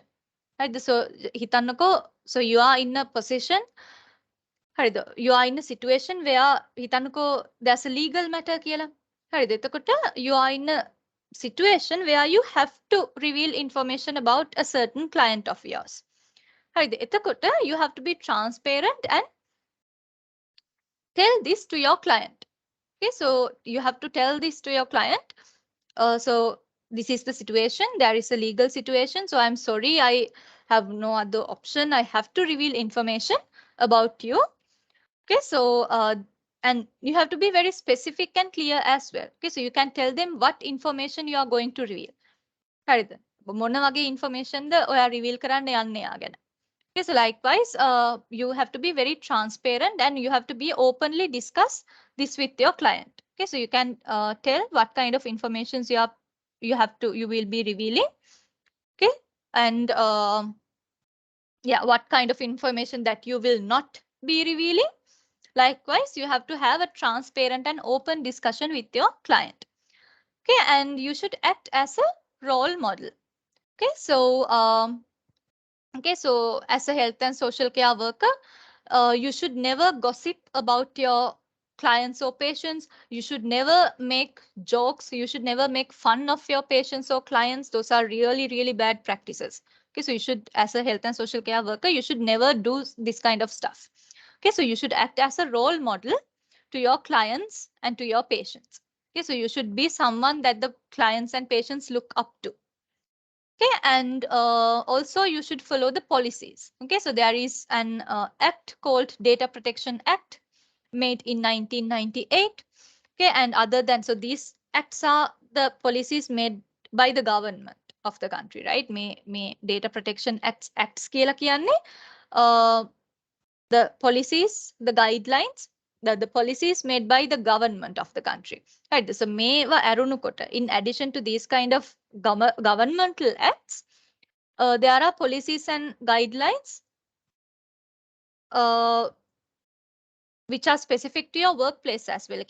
Workplace එකට related policies, workplace එකෙන් තමන් වැඩ කරන workplace එකෙන් workplace එක සඳහා හදපු policies and procedures උත් තියෙනවා. Okay, so you have to make sure that you adhere, that you obey these governmental policies, and you should make sure that you adhere to the policies and procedures and rules and guidelines made by your workplace as well. Workplace එකෙන් හදලා තියෙන policies and rules and regulations වලට obey වෙන්නත් ඕනේ. Okay, and also as a health and social care worker, you need to take action. හරිද? ඒ කියන්නේ, so as a health and social care worker, if you see another health and social care worker gossiping about their patients or making fun of their clients, හරිද? එහෙම නැත්නම් if yes, Methni, you have typed something really important in the chat. Thank you so much for typing it in the chat. Okay, so really appreciate it. Okay, so yeah, you have mentioned, I think all the others in the meeting, guys. Just check what Methni typed in the chat. Okay, so these are some examples of client and patient details. Okay, so yeah, that's a really good job in sending it in the chat, Methni. Okay, so these are, so you just sent some examples for patient and client details. Okay, so yeah, so we were talking about taking action, right? So as I said, like as a health and social care worker, if you see another health and social care worker gossiping about their patients, making fun of their patients, you need to take action for that. මගේ යාළුවෙක්නේ කියලා නිකන් ඉන්න බෑ. Okay, so as a responsible health and social care worker, when you see a colleague of yours, when you see someone breaching or breaking confidentiality, you definitely have to stand against it and you definitely have to take action.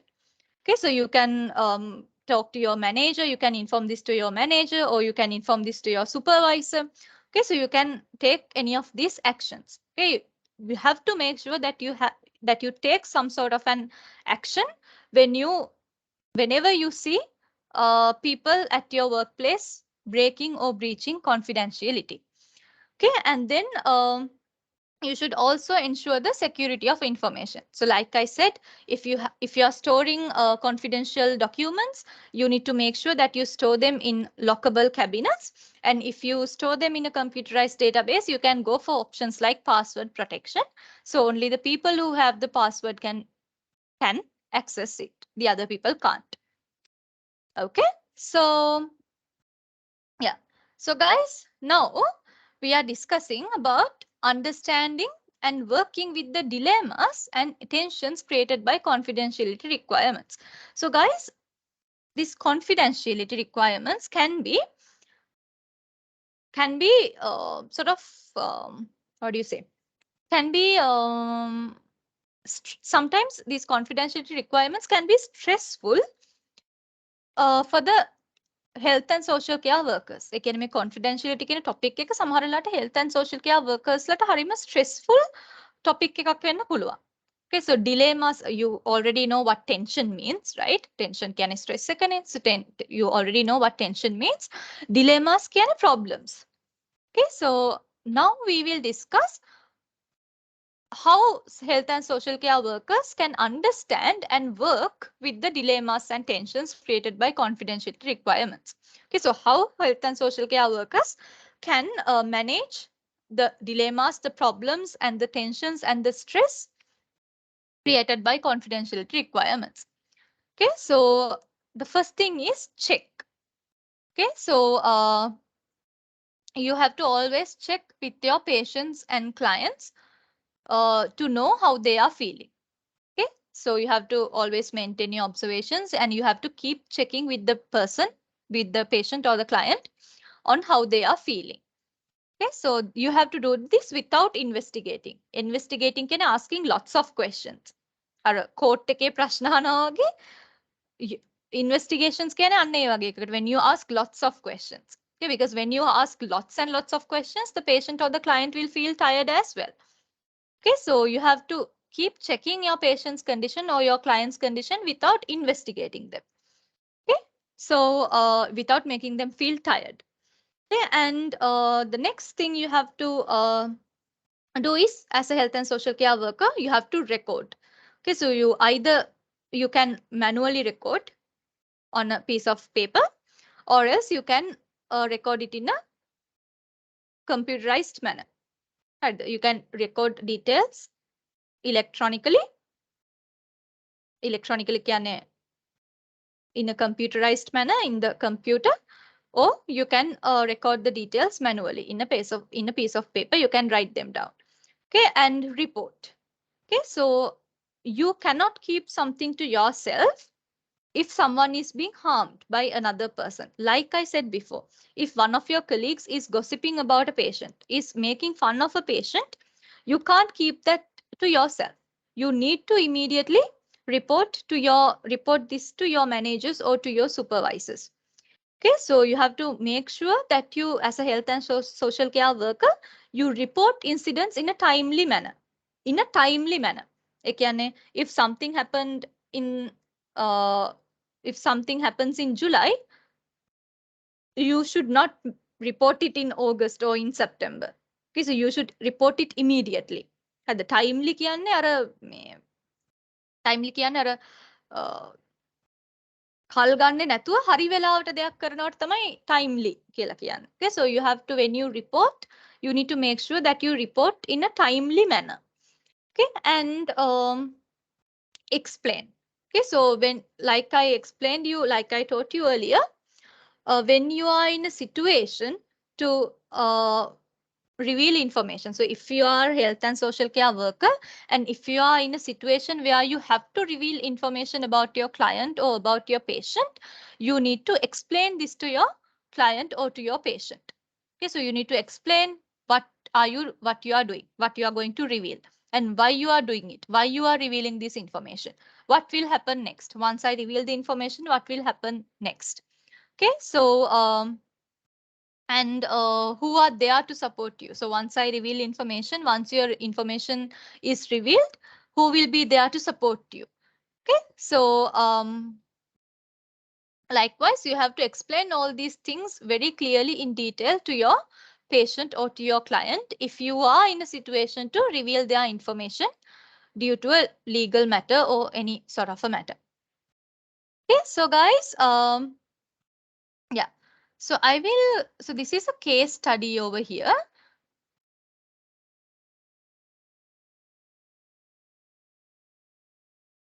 Okay, so I will give you a few minutes to read this case study, just like 3 minutes, and then we can discuss the answers. Okay, so you can read it and try to answer the questions.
So guys, can we discuss the answers now? Okay, so I'll quickly read the case study for you. Sakya is a senior domiciliary care worker. Okay, so domiciliary කියන්නේ domestic කියන එක. හරිද? Domiciliary care worker කියන්නේ a care worker who works in home. Okay, කියන්නේ අර ගෙදර patient or client ගේ ගෙදර ඉඳන් care and support provide කරන කෙනෙක්. හරිද? Domiciliary means domestic. Okay, so domiciliary care worker is a care worker who works at home, not at a workplace. Okay, so during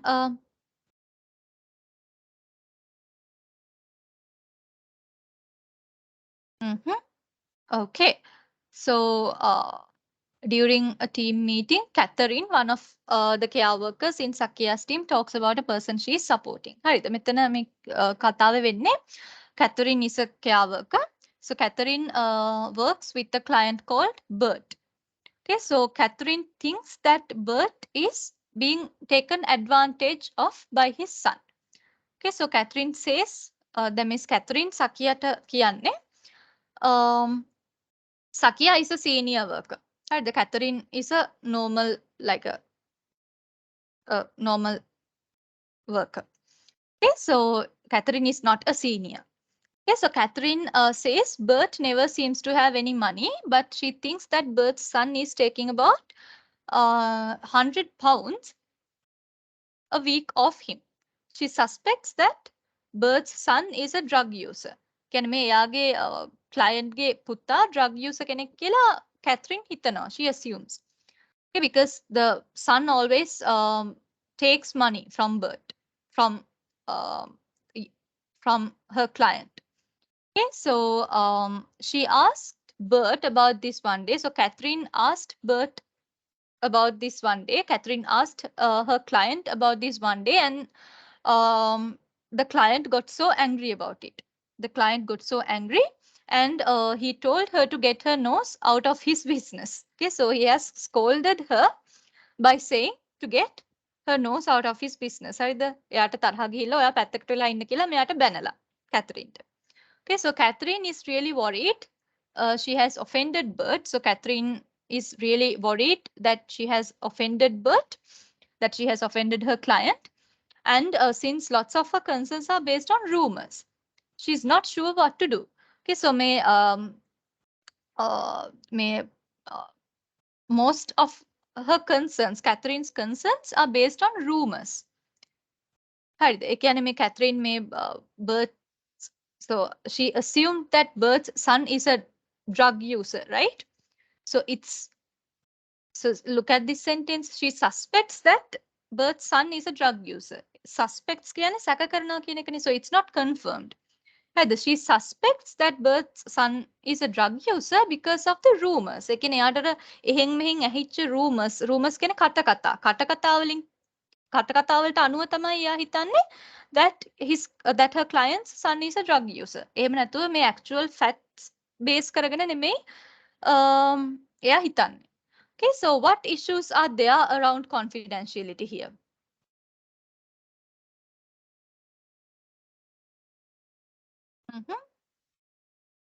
A good effort in trying to answer that, Mitni. Yes, the issues around the confidentiality here are about Bert's son is a drug user. Okay, so here can we අපිට එහෙම හරියටම කියන්න පුළුවන්ද that Bert's son is a drug user කියලා?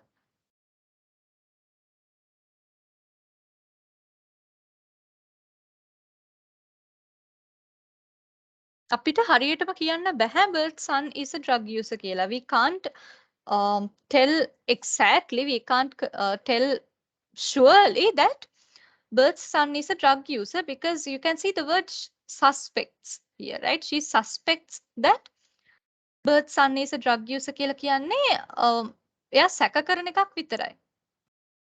Catherine සැක කරන එකක් විතරයි. Okay, so and also she comes to this assumption. She assumes that Bert's son is a drug user based on the rumors, not based on actual facts. Rumors කියන කටකතා. So she has made this assumption based on rumors, not based on facts.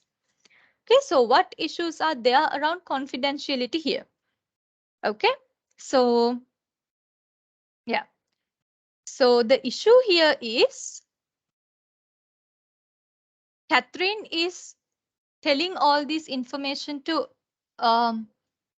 Sakia, right? Okay, so Catherine is revealing all this information about Bert to Sakia, who is a senior care worker. හරිද? එයාගේ මේ Catherine එයාගේ patient ගැන සේරම විස්තර මේ පවුලේ විස්තර because Bert is being taken advantage of by his son. හරිද? එතකොට Catherine also says that Bert's son is taking money from Bert every week. £100 a week. £100 in every week. Okay, so එතකොට මේ Catherine is basically talking about his client's family, right? So family is something very personal and private to all of us, right? So family members la kiyanne it's your immediate personal circle. Your family is very personal and private to you. It's a very personal and private matter. Okay, so Catherine is revealing all these personal and private details to Sakia here. Okay, ඒ කියන්නේ පොඩ්ඩක් reveal කරලා නවතින්නේ නැහැ නේ මෙයා මෙතන. Catherine reveals everything about Bert. Okay, so that his son taking money from Bert, and she even mentioned the amount that Bert's son is taking from him, £100, and then she also revealed that Bert shouted at her, saying, "Get your nose out of my business." Because likewise,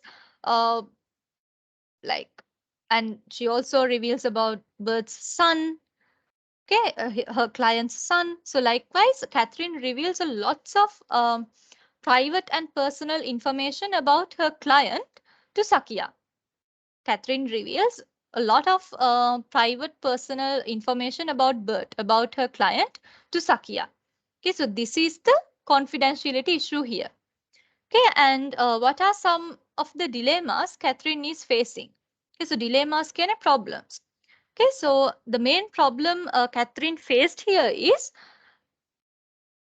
she directly asked Bert about this, right? Okay, so she directly asked Bert whether is your son a drug dealer? Is he taking money from you? කියලා මේ සේරම එයා directly එකපාරම එයාගේ client Bert ගෙන් අහලා. She has asked this directly. Uh, so directly and so straightforwardly from her client. Catherine has asked these details very straightforwardly and very directly from her client. Okay, so that is the problem that the Catherine is facing here, because so she asked this information, she asked these questions very directly and straightforwardly from the client. So that's why Bert got angry, right?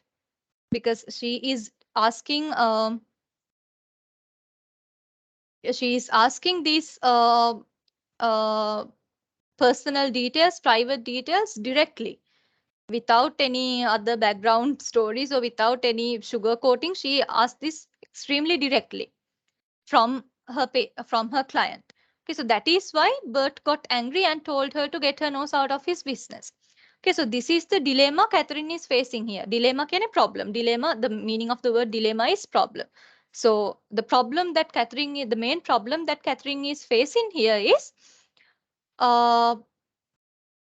it seems like Catherine doesn't know how to approach certain things.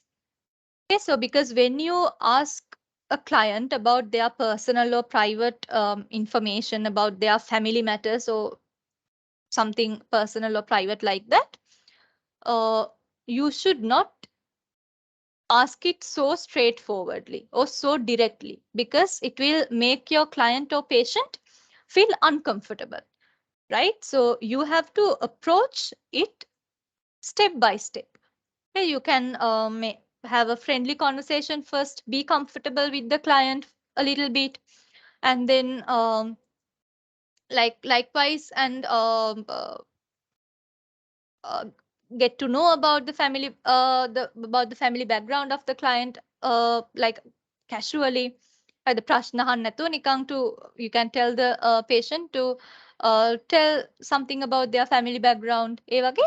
So you have to approach these kind of sensitive matters step by step. So you should, as a health and social care worker, you should never ask this kind of family related private personal questions from your clients or from your patients very straightforwardly, very directly. That is not recommended. Okay, so when you have to ask this kind of sensitive questions, this kind of personal private questions, you need to initiate a friendly conversation first and approach step by step.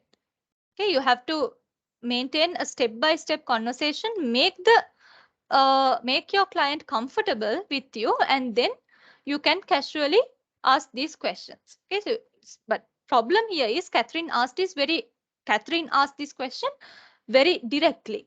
So that's why the client got mad. That's why the client got angry. Okay, so if Catherine could initiate a friendly conversation and approached this situation step by step, she will not get scolded. Okay, the situation will be much better if she did that. Okay, and what should Sakia advise Catherine to do? Exactly, Mitni. That's a really good answer. Sakia can advise her not to ask their personal matters. Instead, ask them in a friendly way, step by step. Yes, that's a really good answer, Mitni. That's a really good advice that Sakia can give to Catherine. Okay, so because Sakia is a senior care worker. She is a senior to Catherine.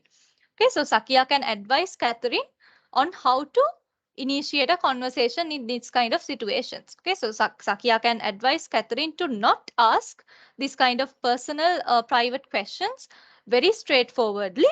Instead, instead Sakia can advise Catherine to initiate conversations step by step.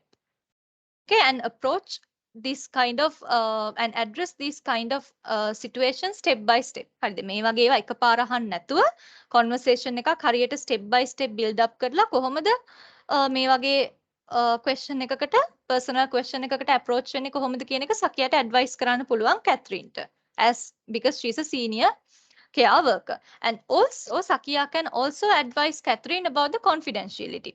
ඒ කියන්නේ සකියට කියන්න පුළුවන් කැත්රින්ට ඔයා දැන් මේ මට ඔක්කොම විස්තර කිව්වා වගේ තව කෙනෙක්ට මේක ගිහිල්ලා කියන්න එපා කියලා.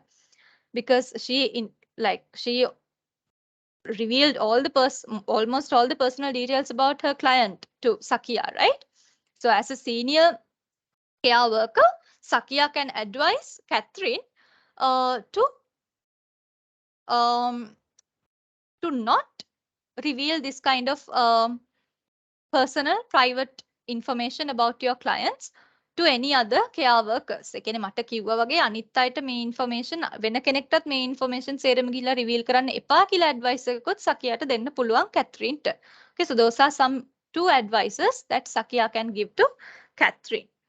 Okay, so guys, then we'll be doing the last few slides of the lecture today.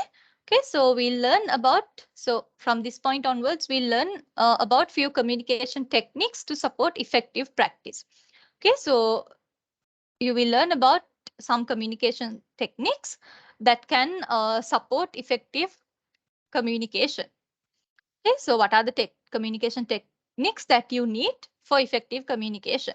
Okay, so the first thing is pay attention. Okay, so you have to give undivided attention to your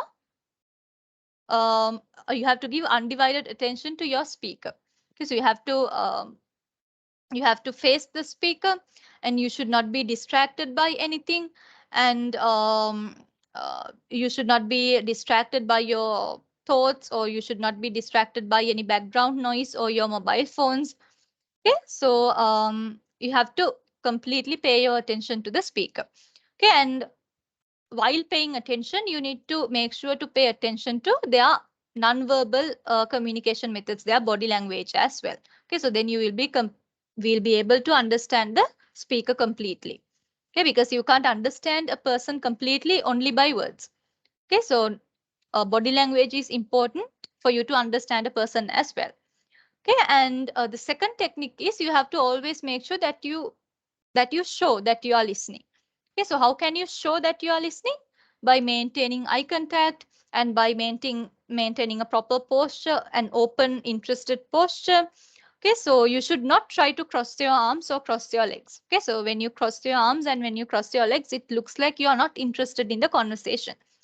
Okay, so also you should not get distracted by your mobile phones, or you should not keep checking your mobile phone. You should not keep checking your watch.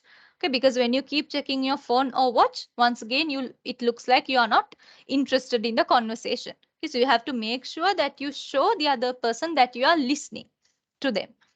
Okay, and another technique is that you can give feedback. Okay, so you can reflect, you can summarize whatever said by the speaker, and you can ask follow-up questions. Likewise, you have to respond and you have to give feedback to the speaker. Okay, and also you should have an open mind. Okay, so as I mentioned in the very beginning of the lecture, different people are coming from different cultural backgrounds, different religious backgrounds, different financial backgrounds, different family backgrounds. Okay, so different people coming from different backgrounds. Okay, so you need to be open-minded enough to respect these differences. Okay, so you should have an open mind. You should never be judgmental. You should respect these differences, these viewpoints, opinions, which are given by your speaker. Okay, so you should not be a judgmental person who judges the other person. Okay, instead you should have an open mind and you should accept and respect the differences. Okay, and as I said earlier, you have to respond appropriately. Okay, so when you respond, you have to be honest. You have to give honest response, and you have to respond openly, and you have to give your opinions in a respectful manner. And also guys, you should not give opinions or solutions if you are not asked to do so. If your speaker didn't ask for a solution or an opinion, you don't have to give it. Right? You don't have to give opinions or solutions if your speaker doesn't need them. Okay, you give opinions and solutions if only the speaker or the other person needs your opinions or solutions. Okay, and you have to, when you respond, you have to make sure that you treat the person nicely. You speak and you treat the person in a nice manner. Okay, so guys, that's all for today's lecture. Do you all have any questions? Or is everything clear to you guys?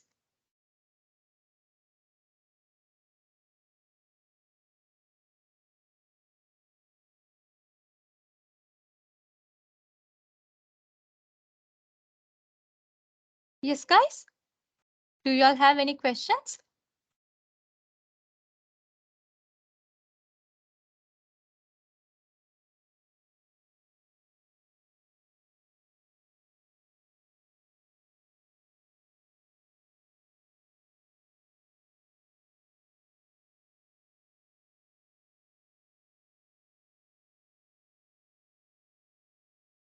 Do you all have any doubts, guys? Is there anything that you didn't understand in the lecture? Can I hear from you? Otherwise, I don't know whether you have understood or not. No, madam. All right. Okay. All right, guys. So then, okay. So then, since it seems like you don't have any questions, we can end the session now. Okay. So, okay.